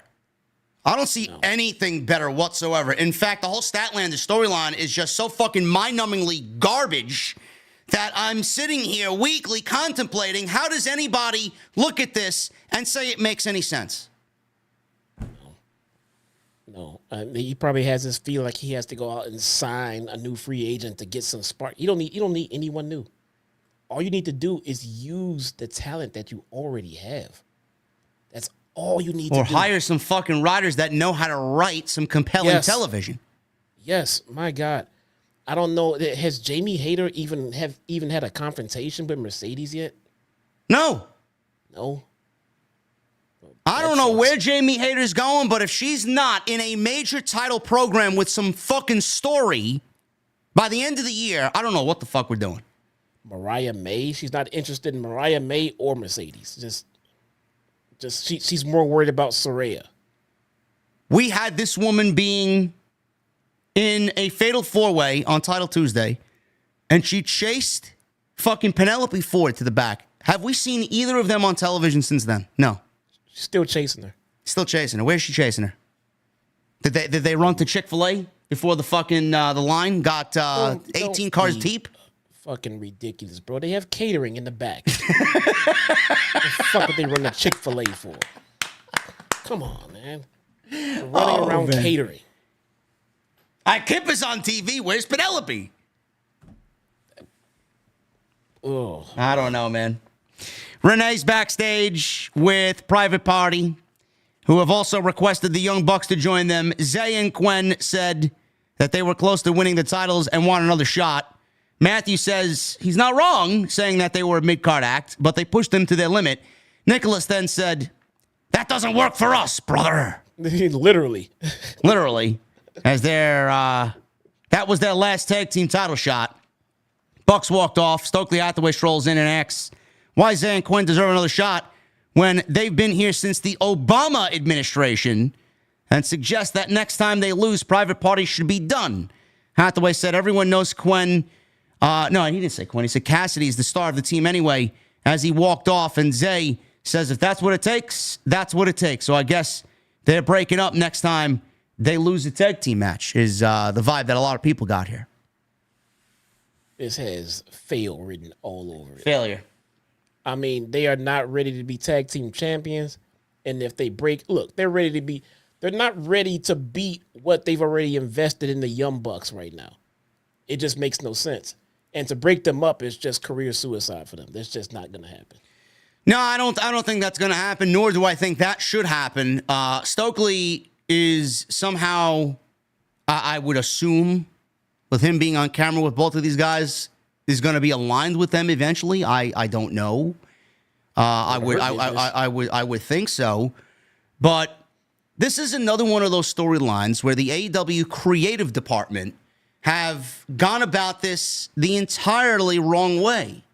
Now, granted, we got Private Party and the Young Bucks, which gave us a very good tag team match at World's End. The thing is, you should have started the redemption story or the redemption storyline arc of the Private Party guys maybe 6 to 9 months ago. Maybe instead of doing a fucking vignette that was filmed specifically for the match on Saturday night with the Young Bucks with the Amazing Red in Brooklyn, in Queens, wherever they shot it, you know, Amazing Red trained Private Party. Maybe you pick up the phone and Tony calls Amazing Red and says, Red, I want you to come on in. I got this idea. I want to get your guys over. I want you to be a part of it. I want to pay you. I want to have you wrestle and work these guys into becoming our next top-tier tag team. Instead, they throw everything into a vignette 2 weeks before the pay-per-view, and then you expect us to care about a fucking tag team title match that had no momentum, no heat whatsoever. They end up losing, Jesse, and now we're supposed to feel sympathetic for Private Party.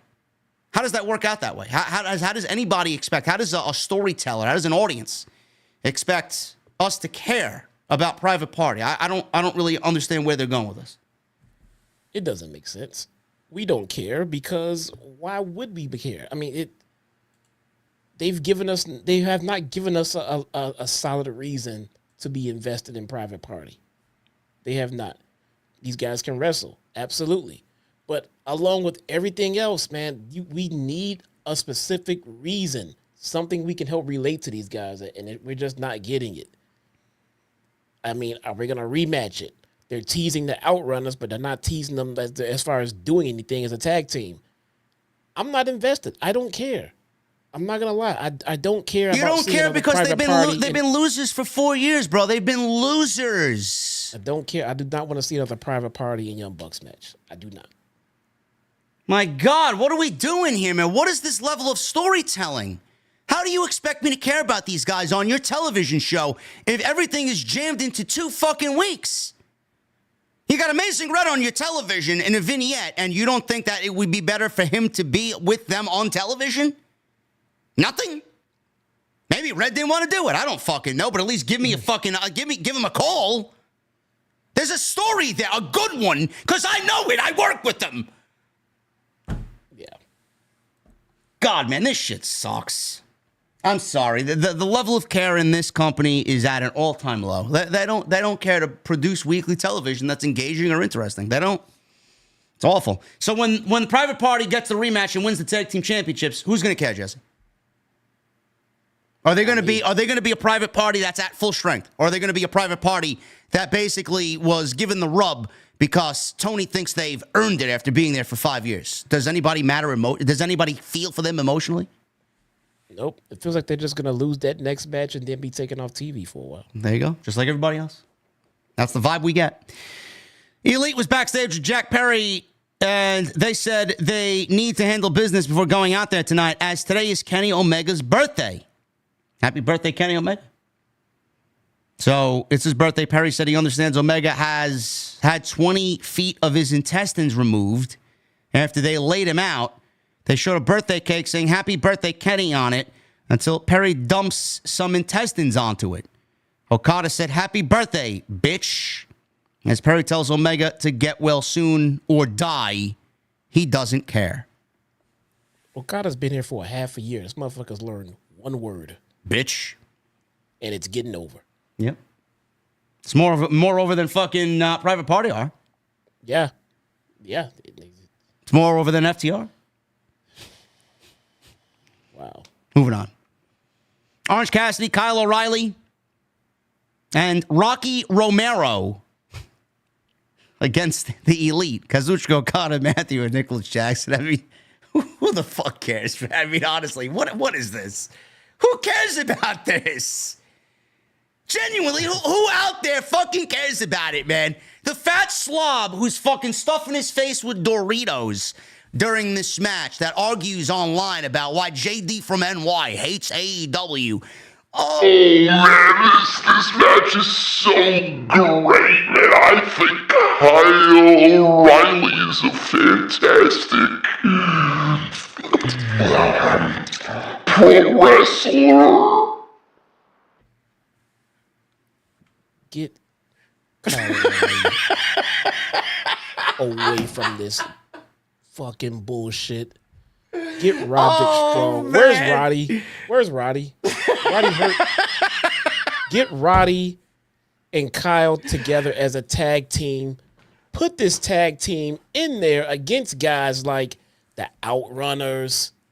Get Private Party out there. Get some other tag teams out there and get stirred up. And get some serious contenders for these tag titles. What the fuck are we doing? Put them back with Adam Cole. You have people doing weird shit. Why don't you just put them where everybody wants them? I don't understand this shit at all.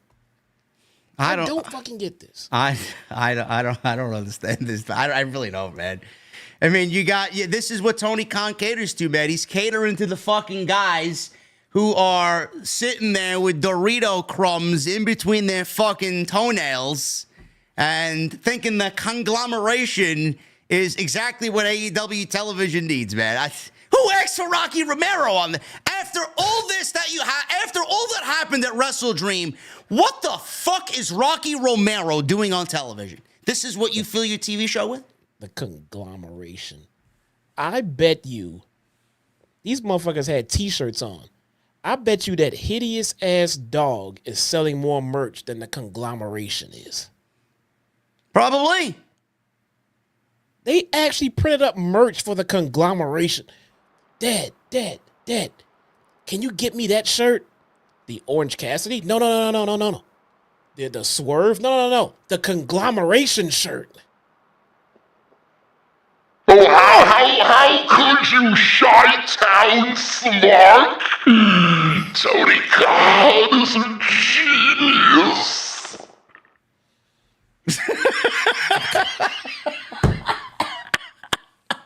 As he's sitting there stuffing his face with fucking Doritos, man. Chi-Town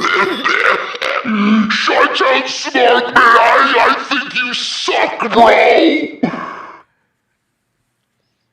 If there was anything in AEW that I had to pick that I knew Vince McMahon was behind, I would bet the farm that Vince McMahon came up with the team name of the Conglomeration, pal. You're gonna be the Conglomeration. What? Who did this? How?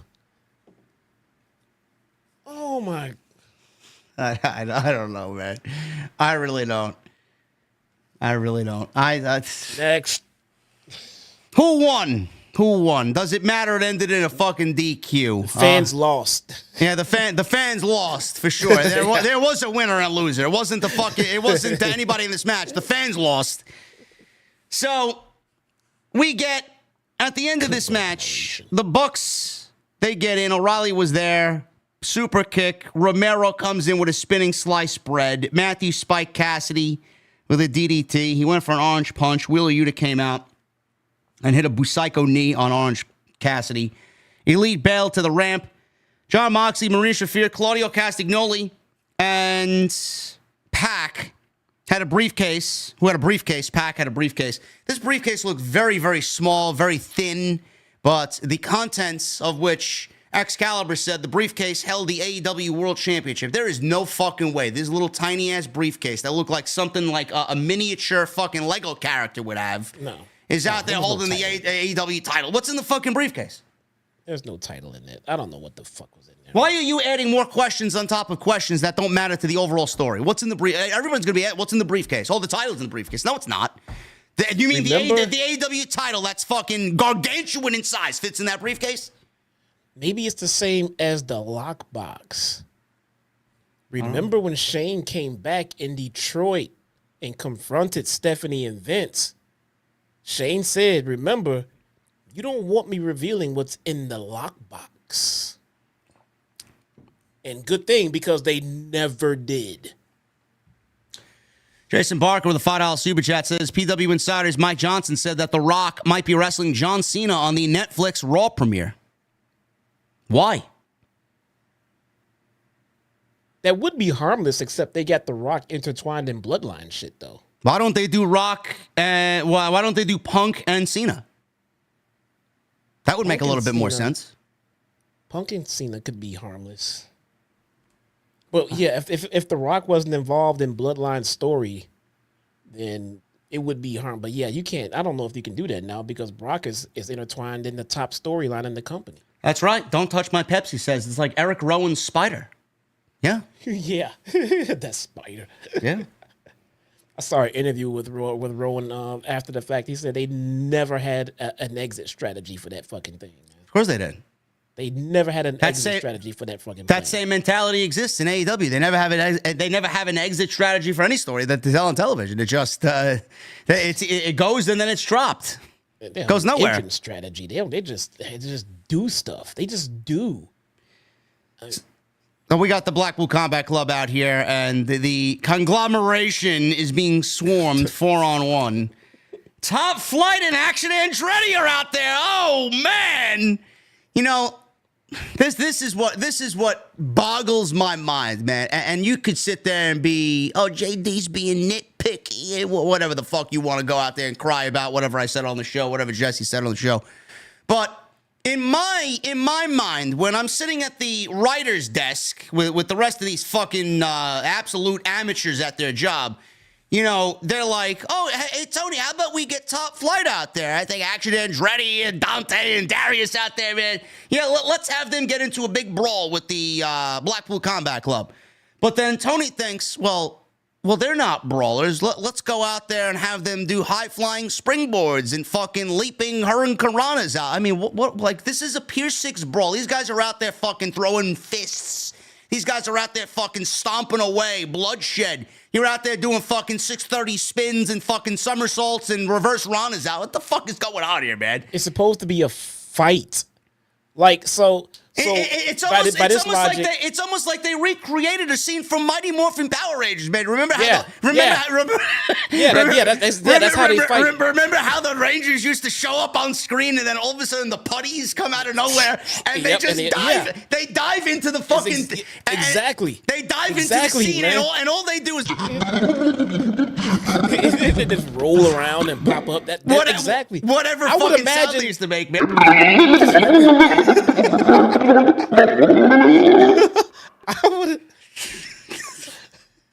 I would imagine that they don't. When they wrestle, when they're in the fucking ring, they wrestle. They get the top rope spots and the high flyer shit. I'm imagining if they're out at the bar at the club and they get into a fight, they're not going to be doing springboard moonsaults in the fight. They're just going to fucking brawl and fight like men. This is supposed to be a fight. Pick up something and swing. Oh my God, man. Instead of coming out with like a fucking baseball bat or a chair or fucking a shovel or something, whatever, man, a hammer. What the fuck are they doing? He's on top of the bar doing the... He's out there like the fucking buddy, like the buddies from Power Rangers. It's like... What are we doing, man? Why is this show so fucking embarrassing, man? Why?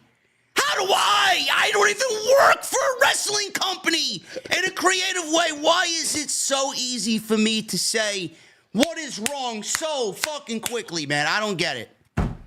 And to be honest with you, if they used like most of these ideas that we're suggesting It's not even like if they use these ideas, we'd be sitting there like, man, this is great stuff. We probably be sitting there saying, this works, this will be fine. It's nothing like mind-blowing. It's not like we are fucking breaking the system.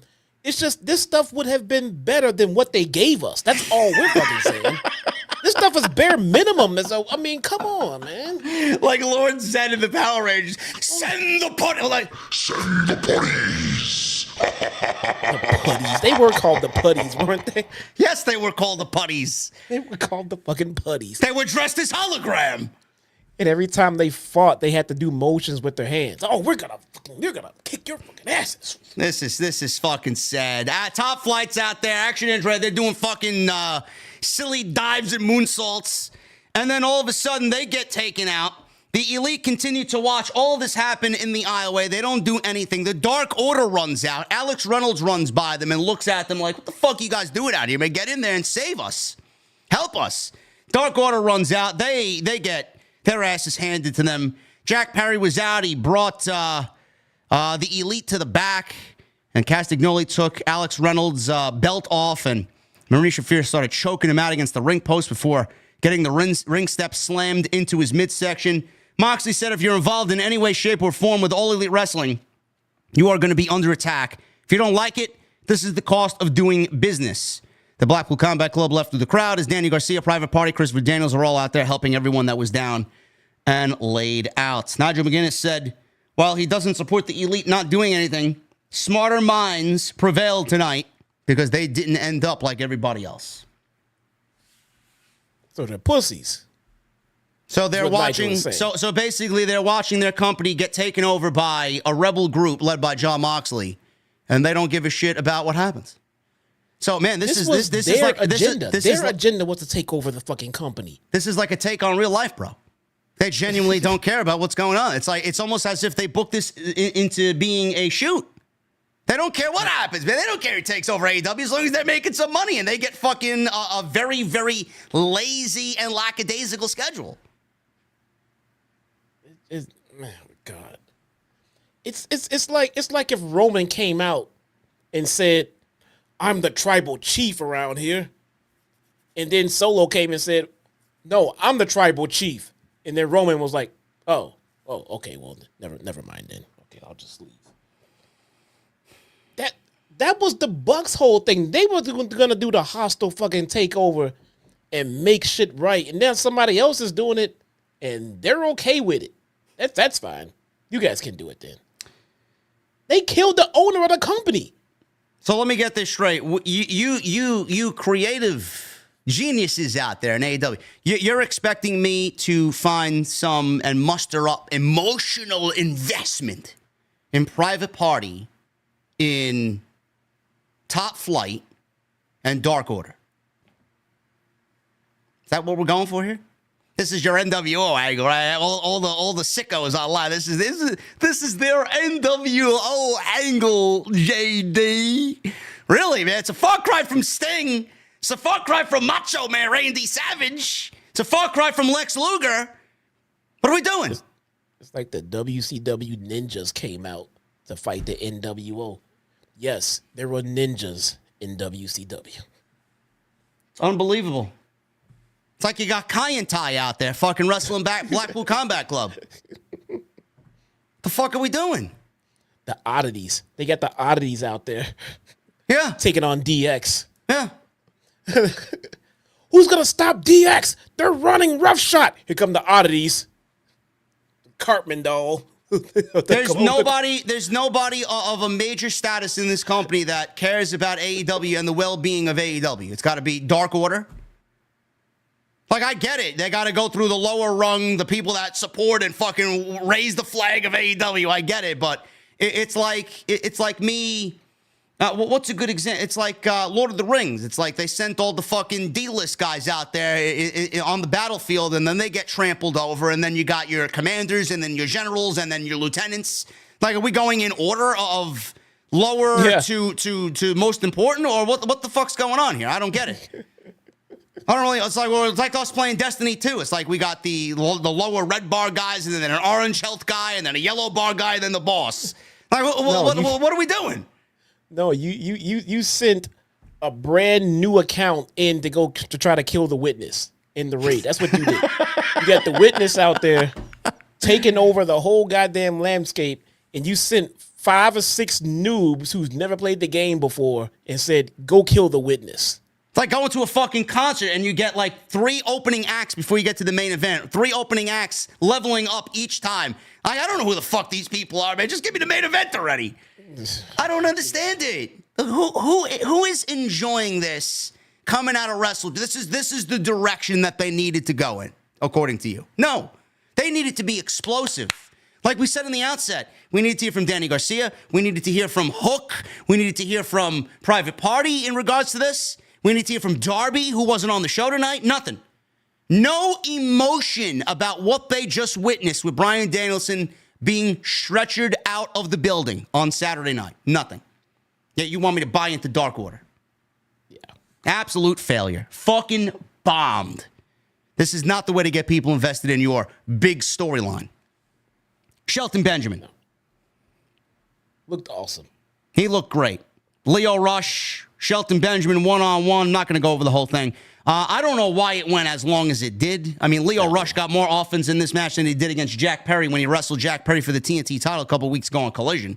I know why I did. Because Shelton Benjamin wanted a breakout performance to let everybody know that at 50 years old, he still got it. No, because they want Lio Rush to stay strong because they're going to fucking put him in the Hurt Syndicate as well. They're not going to fucking squash him. You think Lio Rush is joining the Hurt Syndicate? Did he get a card in his goddamn underwear? Did he? Yeah, he did. They gave him a card. Who hasn't gotten a card? MVP well, we know who has gotten cards. So, this match, I thought Shelton looked great. This was easily the best thing of the night. Lio Rush has always been great. He's very explosive. I think it could have been toned down just a little bit, not giving him too much offense, but Jesse might be correct in his assessment here with Lio Rush joining the Hurt Syndicate. Jesse, did you see that Tony Khan had mentioned the Hurt Syndicate in his tweet promoting this match on Twitter? Meanwhile, MVP or Shelton Benjamin have not even given us the name of their group yet, but Tony Khan kind of ruined it on social media? I did not. I don't know if you've noticed, but I've kind of just stayed away from social media for the last week or so. Just taking a sabbatical. My sanity has gotten much better. I mean, if Bobby Lashley's coming in, which we know he is, him and Lio Rush have history. So yes, it would make sense for Lio Rush to join the Hurt Syndicate. Yes. So yeah, he's going. He's definitely. And the longer this match went, the more I figured that he's going to be joining too.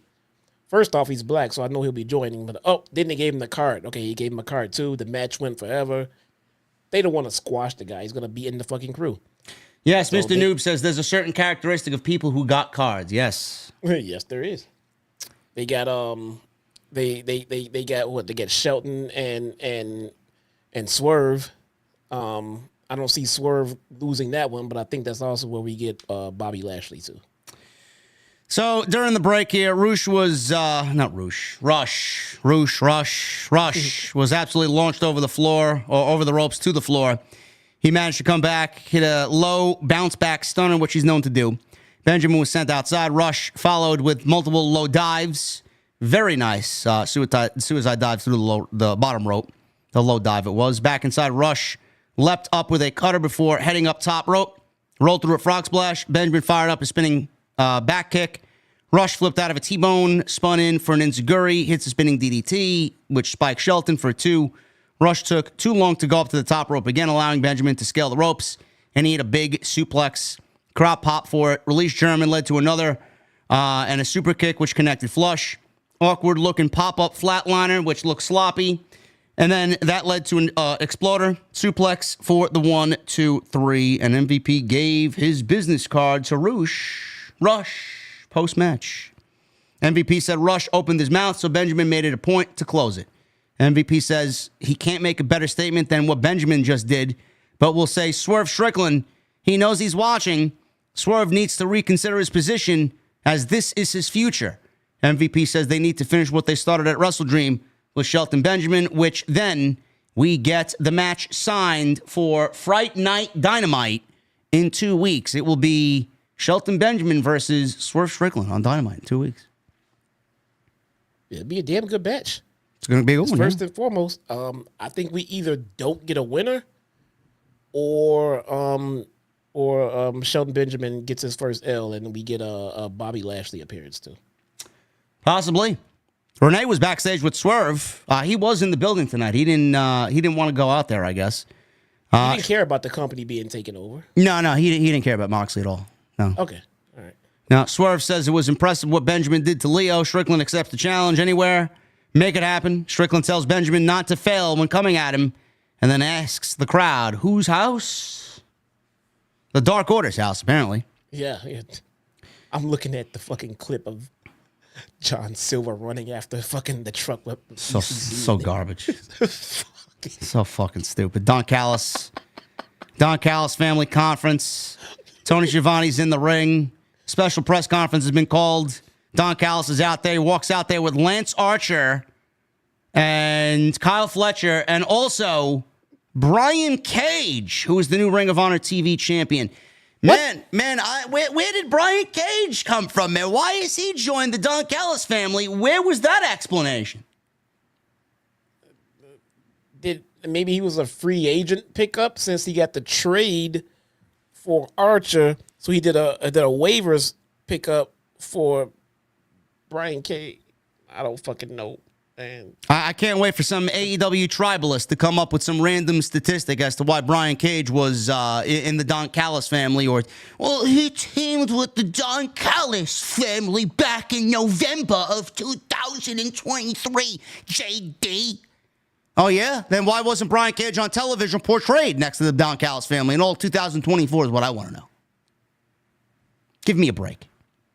No explanation, but this is how Tony Khan writes a show. So he's out there, and Callis says there's no real journalists in pro wrestling, so he'll answer all the questions about his family himself. This was obviously a shoot on the Mariah May not getting asked a question at the post-show media scrum, which in turn shows you exactly what AEW thinks of all the people sitting there. So I'm glad I'm not invited. I'm glad Jesse's not invited. If that's the way you're going to fucking treat the people and talk about the people that actively support your fucking show. Wait, what happened at the scrum? Mariah May sat down next to Tony Schiavone because Tony Khan wasn't there as he was kayfabing the Bryan Danielson thing. He went to the hospital with Bryan, and Mariah sat down for 2 minutes, and they looked around asking the journalists to ask a question. Does anybody have a question for Mariah? Nobody raised their hands, and Mariah May walked out. No one had a question. No for the one women's had champion? a question for the AEW Women's World Champion. You know, all the people, Jesse, that fight so valiantly about women and getting equal opportunity at AEW, man. Not a fucking single question. They couldn't come up with a kayfabe question Nothing. for the women's champion. Nothing. Wow. So that's why Don Callis said what he said here. So that's exactly what AEW thinks of all the people that sit there. Take that into consideration next time you willingly accept free tickets to go see AEW at where are they? Newark, New Jersey for Full Gear? Think very heavily about your decision because that's exactly what the company thinks of you. So he says that they acquired Lance Archer. Now he wants to take the tag team title, so Cage and Archer will be those men to bring Don Callis the gold. Great. It's exactly what the tag team division needs, Jesse. More makeshift tag teams that don't exist. So Callis says, then brings out the two men everyone's been talking about, and that is AEW International Champion Konosuke Takeshita and Kyle Fletcher. Callis said the Alpha and himself are going to every corner of the globe to defend the international title. Takeshita said he'll defend his title all over the world, and if you want it, come take it. All right, bro. House of Glory should be in your inbox very soon. Fletcher said all he's heard is why. Why, Kyle, why? That's the problem. Everybody wants to talk to Will Ospreay when Don Callis' family is having the biggest night in history. Fletcher won't say why he did what he did. Too bad. And Don Callis said the family has never been stronger than they are today. That was it. Man, imagine not having Will Ospreay on this show. Imagine not having Ricochet in a dominant role on this show. Imagine that's the explanation that we got for why he turned on Will Ospreay. Did anybody get any sort of explanation as to why Kyle Fletcher did what he did? Look, I'm not gonna lie. They might have. I kind of toned down a little bit as he was talking because Callis not that great in the mic. I don't remember exactly how, but maybe. How are you going to tell me maybe, bro, when I got my notes here? Okay, well, maybe they didn't. Why, Kyle, why? He said everyone wants to talk about Ospreay when the Don Callis family is having the biggest night in history. He said if people want to know why he did what he did, too bad. Well, there you go. He's not going to tell you because he's a heel now. That's exactly what it is. All right, man. Yeah, let's sweep that one under the rug. Sure thing. Listen, Kyle Fletcher's very good at what he does. I like that they're taking him and they're kind of molding him into the next, I guess, Will Ospreay. I wouldn't be shocked if Will Ospreay puts him over when they do wrestle one-on-one. I don't know what Takeshita does. It looks like Takeshita may be headed for a match with Ricochet. Ricochet called him out in the following segment. And Renee asked him, what's going on? How do you feel after the triple threat match? Ricochet said Takeshita hit him harder than he ever remembered being hit. He said, despite what Callis says, Takeshita beat him, or he beat Ospreay, not him. And he hasn't lost since stepping foot in AEW. He says he is in AEW to become a champion. He said he's been screwed over twice by Takeshita. Ricochet said, you show you're the best in the world based on your matches. He says you don't need lackeys to do your dirty work if you're the best. He said he'll be at Collision on Saturday, and he invited Callis to see that he is out of this world. I guess Saturday on Collision, he's got an open challenge, is what they said. I won't be watching. No, I might cover Collision. I don't know. I'm thinking about it. I mean, at this point, it's for the memes. I can't wait to see what they do next. I mean, the putties are going to be there. I don't know. They're wrestling Blackpool Combat Club. If they chopped Collision down to 1 hour, I would absolutely watch it. Mariah May was interviewed with Renee, and she interviewed Mariah and said she complained about the lack of questions from journalists after WrestleDream. She said she hasn't had her celebration yet. She said Britt Baker has strep throat and Thunder Rosa's in the United Kingdom. She told Christopher Daniels to present her with a worthy challenger. She said AEW isn't where the best wrestle, it's where the best are afraid of the glamour. Anna Jay ran up to Mariah's face. Daniels tried to break them up. And Anna Jay went to go slap Mariah. She ducked, and she hit Christopher Daniels by mistake and then apologized. You don't have anyone better than Anna Jay for the women's champion. Christopher Sticky Leather in the chat. I'm butchering your name, bro. He said, at JD from NY206, Ricochet is facing AR Fox on Collision. Well, man, Tony really must have dug at the bottom of the fucking toy bin, man, and dusted off someone that he hasn't used in fucking months yet. He beat a bunch of low-level guys to get to his match with Will Ospreay. So now he's got to go back and beat some more low-level guys. Is that what we're going to do? Tony on the flight to San Jose watched some Lucha Underground and said, you know what I need, Will? You know what I need? Will, I think we should do Prince Puma versus AR Fox. I have an itch for Lucha Underground. I miss Lucha Underground. So do I. I miss it. It was so good. It was so good. Matanza. It was literally, I know people make this comparison a lot, but Lucha Underground was actually it. It was actually soap operas meet pro wrestling. It was a legit soap opera for guys who like pro wrestling. It was so good. It was shot so well. I miss it. Christian Cage in the main event. Actually, no, I'm skipping the comedic brawl backstage. Backstage, the Blackpool Combat Club continued to assault the Dark Order and Top Flight Action Andretti as they laid them out once again before bailing into the pickup truck and driving away. John Silver then all of a sudden does a sprint after the truck as Evil Uno told the camera that the Dark Order's been there since day one and works for AEW. It doesn't matter when or where. If Blackpool Combat Club wants to fight, they'll give it to them. Top Flight took the camera and said BCC are going to have to go through them if they want to make a change, and it's Top Flight and Andretti who challenge Blackpool Combat Club on Collision. I'm posting a link to the John Silver rundown of that truck, bro, right there in the chat, because it's so good. It's so good.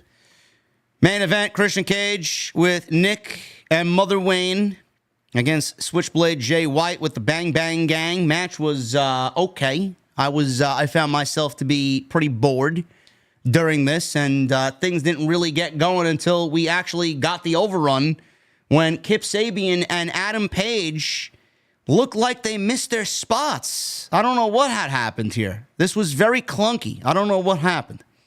Finish was odd, and it looked like both guys actually got there way earlier than anticipated because Adam Page was laying out there. He laid out there until the end of the match in front of the fans in the front row. I don't know what the fuck was going on out there. So, regardless of all that, we questioned whether Switchblade Jay White and Adam Page were going to continue their feud, which was obvious they were. We just didn't know how. Now, Adam Page lost. They protected him the best that they could at WrestleDream with the knee spot. He went for the buckshot lariat. He ran right into or clotheslined himself into a Blade Runner.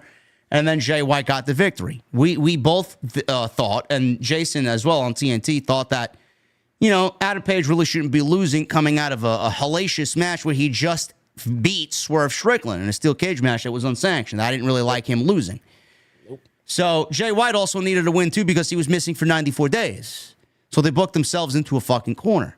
So they gave the loss to Adam Page. Jay White wins. So we were wondering how Adam Page was going to get back at Jay White. We got this tonight because Adam Page, he was shown running to the ring, and I think he ran down too early, so he camped out on the floor so nobody would see him. But we all saw him, and the camera did not shy away from him. He was just looking straight up into the fucking camera. Cage hung up. White again over the top rope. Charged, and White countered into a Uranage. Cage gouged the eyes out. And he got out of a Blade Runner, hit the kill switch. White kicked out. Cage opted to trash talk, but ran into a flatliner as White wanted a German, but opted for a Saito suplex. White with the suplex into the corner. He sets up Cage in the corner, but Cage fought off a superplex, leading to a top rope headbutt for 2. Kip Sabian runs again, tries for a distraction for the referee. White tried a Blade Runner, but Page flew in with a buckshot, allowing Cage to make the cover and get the win. Page just laid like a mannequin with bug eyes on the floor, which was very ridiculous. Cage held up the world title contract to celebrate, and that is the way Dynamite came to a close. I was pretty bored here, bro. I'm not going to lie. Christian's great. Jay White's fantastic. I was pretty bored with this. Me too. And you know what? I'm gonna put this out here. I know that they need them, but I do not like Jay White as a babyface at all. I don't really care. I don't care what he does as long as he's on TV. I'd rather have a babyface than not on TV, but I just don't like babyface Jay White. He just fits so much better as a fucking just a cocky fucking heel that just will kick your ass. I mean, I'm trying. I know they need baby faces right now. I get it. I'm just not digging Jay White as a straight up baby face. I mean, can you make him tweener or something? This segment I wasn't interested in. I don't even see this being a main event segment to a show, to be honest, but this is what it is, man. This is what we got. This Dynamite was a fucking miss. Sink or swim, they fucking sank like a goddamn rock tonight, man. Just reading some of the comments on Twitter as I post the link to all my streams before I go live with everything. People were like, what show were you watching? At some point, you should cover another sport other than the bloodline. You are never happy, man. Wow. It's crazy. Do us all a favor and just stop watching AEW altogether, bro. It was a fun run. But with Triple H running the ship at WWE, we all know that's where your real passion turned to. AEW seems very focused, the opposite of lost. I literally can't figure out what you want from this company. Well, man, maybe you should watch the fucking program that we put on every Wednesday night. I don't know. So say what you really feel. I couldn't disagree more, but hey, that's what opinions are like. That's what opinions are like belly buttons. I don't know. One guy says switch to Evmux, StreamYard is the drizzling shits since they were sold. Oh, okay. Might have to look into that. Maybe we should research some other streaming platforms. Yeah, because Jason had a problem last night, but also he was mixed in with a Verizon outage in New York City, so that's what happened there. Alex Lyons. We had an issue in our last live stream, too. Really? Yeah, we first started, I froze the... Oh, yeah, that's right. Yeah. Alex says, did we watch the same show? Mando says, just stuck on the WWE mentality and how they run things. AEW is its own thing. They can do what they want and book how they want. Yeah, they're definitely watching your show, bro, and trying to discredit your opinions. The amount of people from AEW randomly tweeting love for AEW tonight is so random. Jim Ross, Hina says... Jim Ross tweets a Jim Ross clip here. Jim Ross said, loved AEW tonight. Talents were on their game. Stories are evolving. Really? What's he supposed to say? Dude, I hope you yell loud, like louder than you have ever yelled in your life. This is my favorite part of your show when your head is about to pop off. LOL. I don't know. Do you want AEW to blow their whole load all at once? I won't listen to your podcast because I have a life, but I'm just not sure what you really want. You give a life, but yet you're on Twitter talking about how you have a life. Yeah. I hope you see the irony in that, whoever wrote that. Yeah. Well, that's social media for you. AEW Rampage tomorrow night. Private Parties wrestling the Maximum Male Models on Friday. Oh, man. Can't wait to not watch. I thought Rampage was canceled. It will be. And it will be a great moment. I'll smoke a cigar when it does get canceled, and I don't even smoke. I don't care if they cancel it or not. I will watch it just as much canceled as I do as it's on.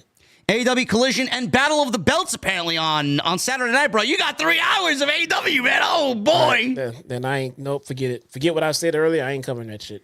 We got the Outrunners against Roosh and the Beast Mortals. Imagine that. Raw is 2 hours. Now AEW is 3. Are you fucking kidding me? Kyle Fletcher versus Atlantis Jr. And Mariah May versus Anna Jay in a women's title eliminator. Oh, man. And Dynamite next week. Mark Briscoe and Chris Jericho in a ladder war match for the Ring of Honor title. And Jack Perry and the Young Bucks versus Daniel Garcia and Private Party. Maybe you should just stop covering AEW altogether, JD.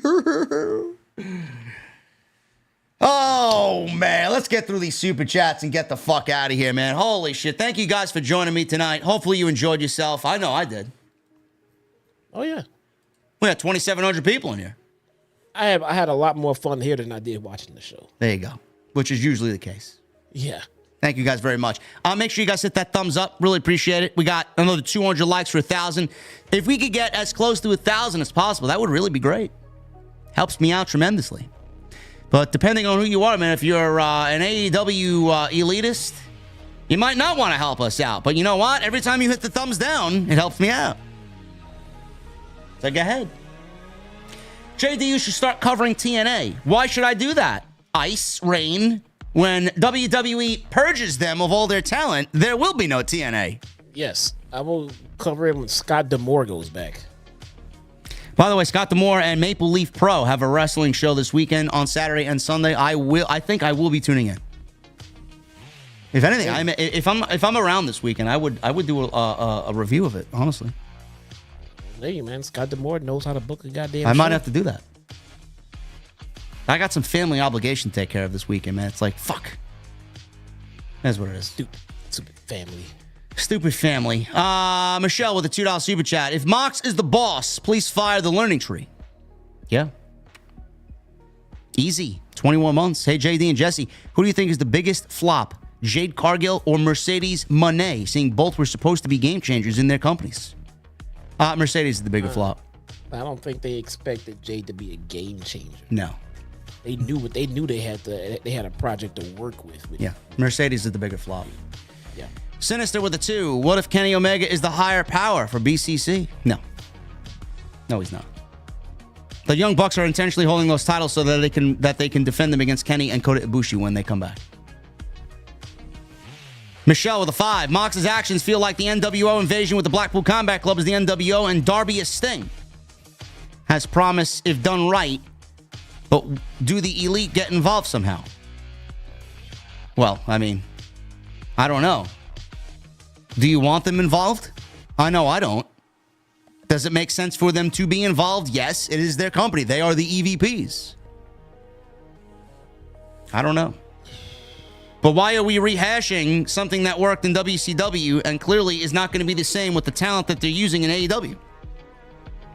You cannot compare the two because there are no major stars in this angle outside Jon Moxley. None. Setsuka with a $4.99. TK dropped the ball, man. Kind of follow garbage was this, but Jimmy Jacobs wrote it, right? Crowd was dead as hell. They need creatives. Help badly. Thank you, Setsuka.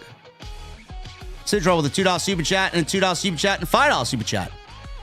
If you suck playing the trumpet, that's probably why. A book hit my head and I've only got my shelf to blame. Okay, man. That's a good one. Why did the woman go on a date with a mushroom? She heard he was a fungi and told my doctor I broke my arm in 2 places. Told me to stop going to those places. Oh my goodness, man. Listen, Sidro, your jokes were better than the fucking promo that Adam Cole cut, man, trying to make sense of the MJF angle. Ben Callahan with a $2.99. Did you buy Larry the toy for Jesse, JD? No. I did not. Lucas with a 2. Are we sure Vince isn't running AEW? Certainly feels like it. It's funny how people don't understand that I did all this when Vince was in charge. Why would AEW be immune to my criticisms? I don't get it. I logged on to Twitter and saw Larry had a plush toy and closed that app instantly. You know, you guys realize that I absolutely buried Monday Night Raw a week ago, right? Did any of you watch that promo, that cold open to the show? I buried Monday Night Raw. I buried the way that they booked that show. Yeah, but that doesn't fly with docs. You know, it's like stop watching the show, man. Yeah, I don't know if that's such a wise maneuver, man, coming from you. How many other people are going to fucking quit watching the show? I think we've had enough people quit watching the show than we really need. So let's not drive away the remaining members of our audience, huh? Tony Max loves you, bro. I know. Tony Khan Slong with a $4.99. Great to be back in the venue, JD. I don't appreciate red skies, pal. Great Dynamite tonight. No, Tony, it wasn't. Sidro with a $10 super chat. Wife told me to stop impersonating a flamingo. Had to put my foot down. And before you criticize someone, walk a mile in their shoes. That way, when you do criticize them, you're a mile away and have their shoes. I like the shelf one better, Sidro. Apex with a $1.99. Maybe Shane really should just buy AEW. Mercedes must be seething of PWI's women's list. Bro, she didn't do anything. She was away all year. She'll be on the next list. And still won't be number 1. Snowman Khan with a $2.79. Tony Khan rents books. Triple H writes books. Yeah? That's the way it certainly feels. $1.99 Apex. At this point, AEW are the Mets and WWE are the Dodgers. Yeah, the Mets lost tonight, huh? RVD has launched a new website. Oh, yeah? Him and his wife, if you are familiar with RVD's wife, Yep. he launched a website called Only Wrestlers. He launched a new website called Only Wrestlers? Yeah. Oh, man, I wonder what that details. Yeah.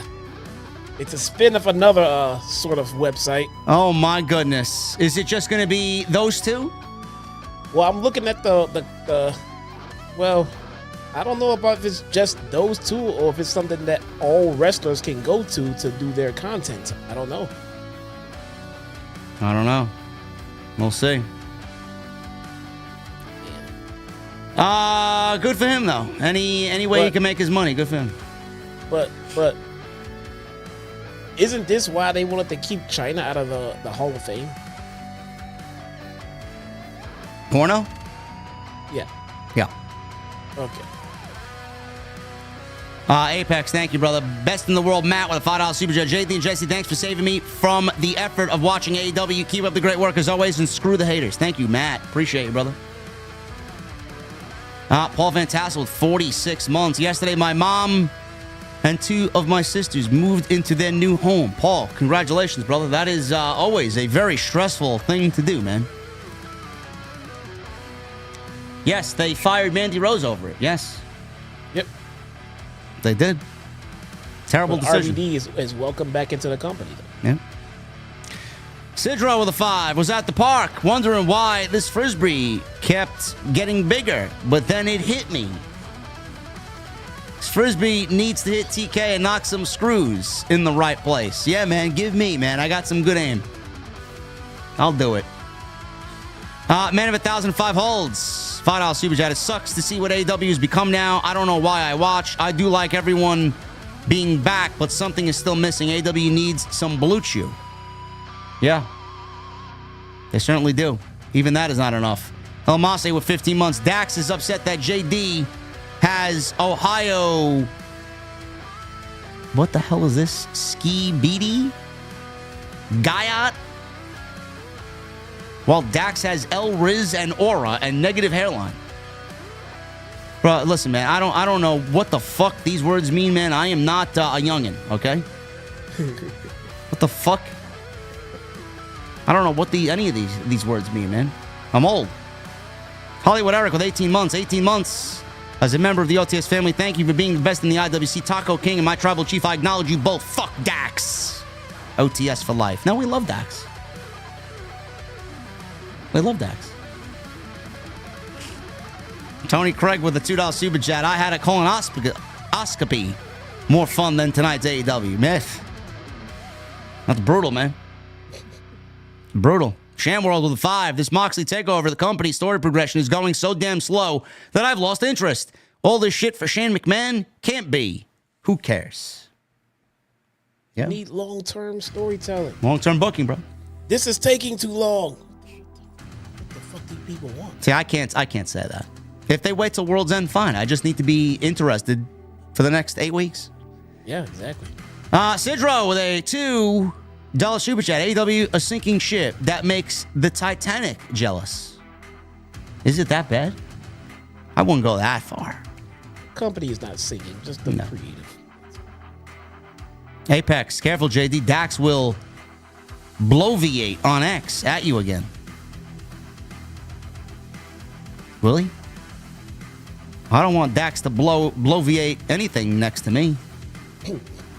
Gold Standard with a $20 super chat. If anyone ever has trouble yawning, just watch AEW. It's pretty lifeless, bro. I gotta admit, boring. Edward Liu with a $4.99. TK is Chief Strategy Officer of Jaguars, and with the Jags at 1-5 and Trevor Lawrence looking more like a flop, TK is trying to steer two sinking ships miserably. They're 1-5, bro. Not like your Vikings, though. 5-0. There you go. Got Detroit at the Dome this week, baby. Let's go. Sidro, the 5. Cousin just lost his job at the clock factory. He probably put in too many hours. All right. Also, how did the hipster burn his mouth? He ate his pizza before it was cool.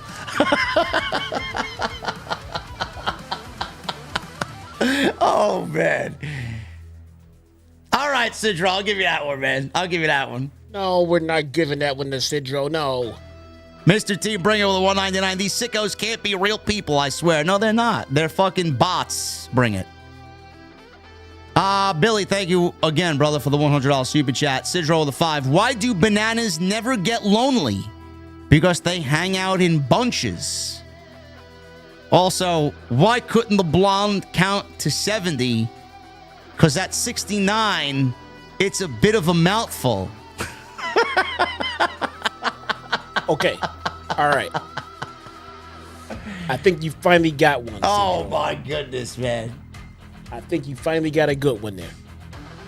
Triple M with a 5. Allergies are cooking me. Jesse, let's run Vespers back this weekend. I feel icebreaker this week. Hope the week has been good, JD.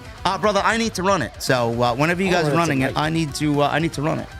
And I'm doing my pinnacles, man. I just want to get to the level cap, honestly. And I'm chasing onslaught weapons, man. I got a God Roll sniper, a God Roll sidearm. I'm still looking for a pulse rifle.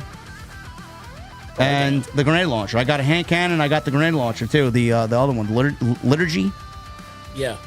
I got the pulse rifle. I think it's a volt stats for all, something like that. Yeah.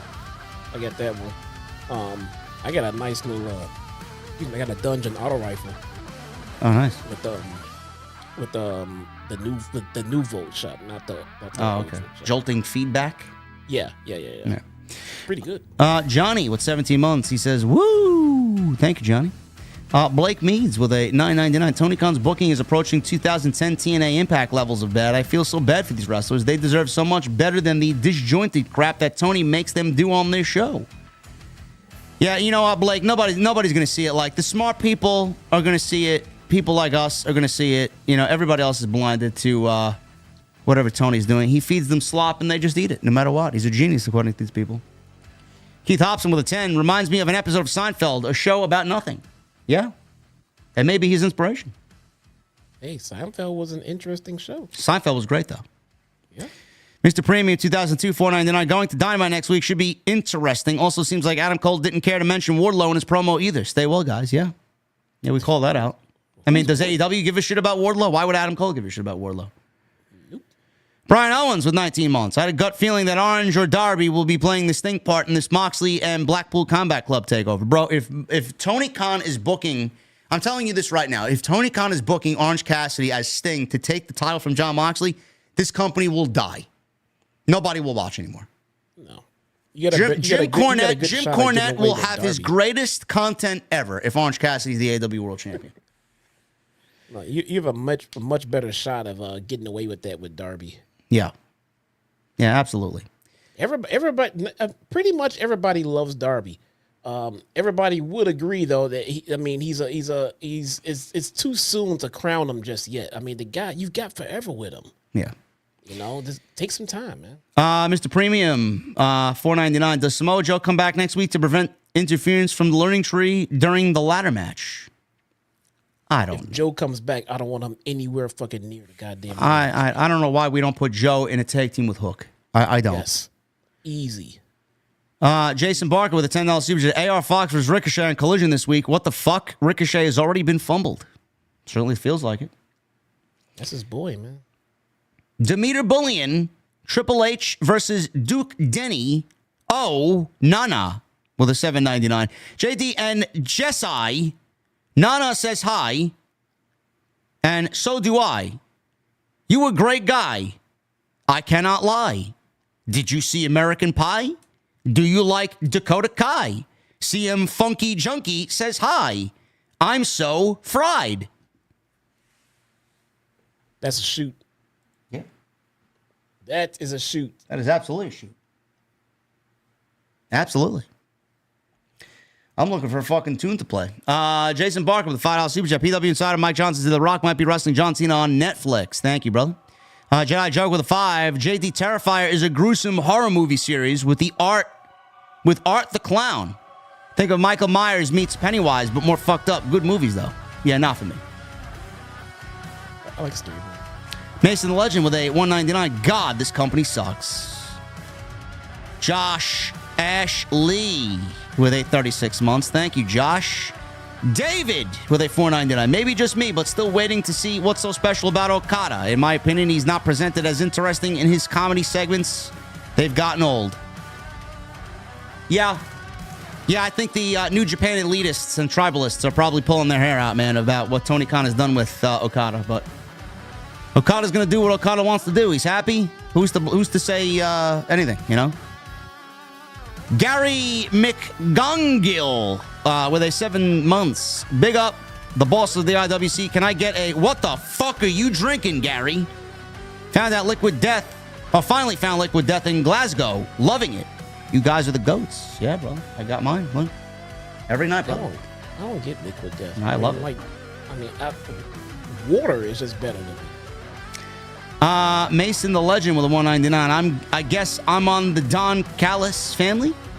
Maybe? Yeah. Just like everybody else. Everybody's in the Don Callis family. They don't need an explanation. Francis Loop. Hurt Syndicate. Yeah. Francis Loop with a 15. On WrestleDream's Countdown, they showed the history of Danielson's Moxley's match. It was narrated by both. It was shot so real, gritty, and dark. They shot it the same with Chris Statlander. She narrated her direction and gave an explanation on her character. Good stuff. No, she didn't. She didn't give any explanation.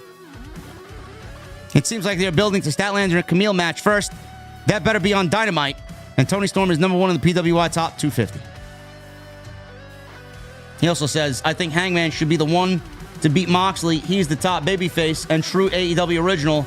He's the only credible one, not the cruiserweights. Yep, Hangman don't give a fuck. No.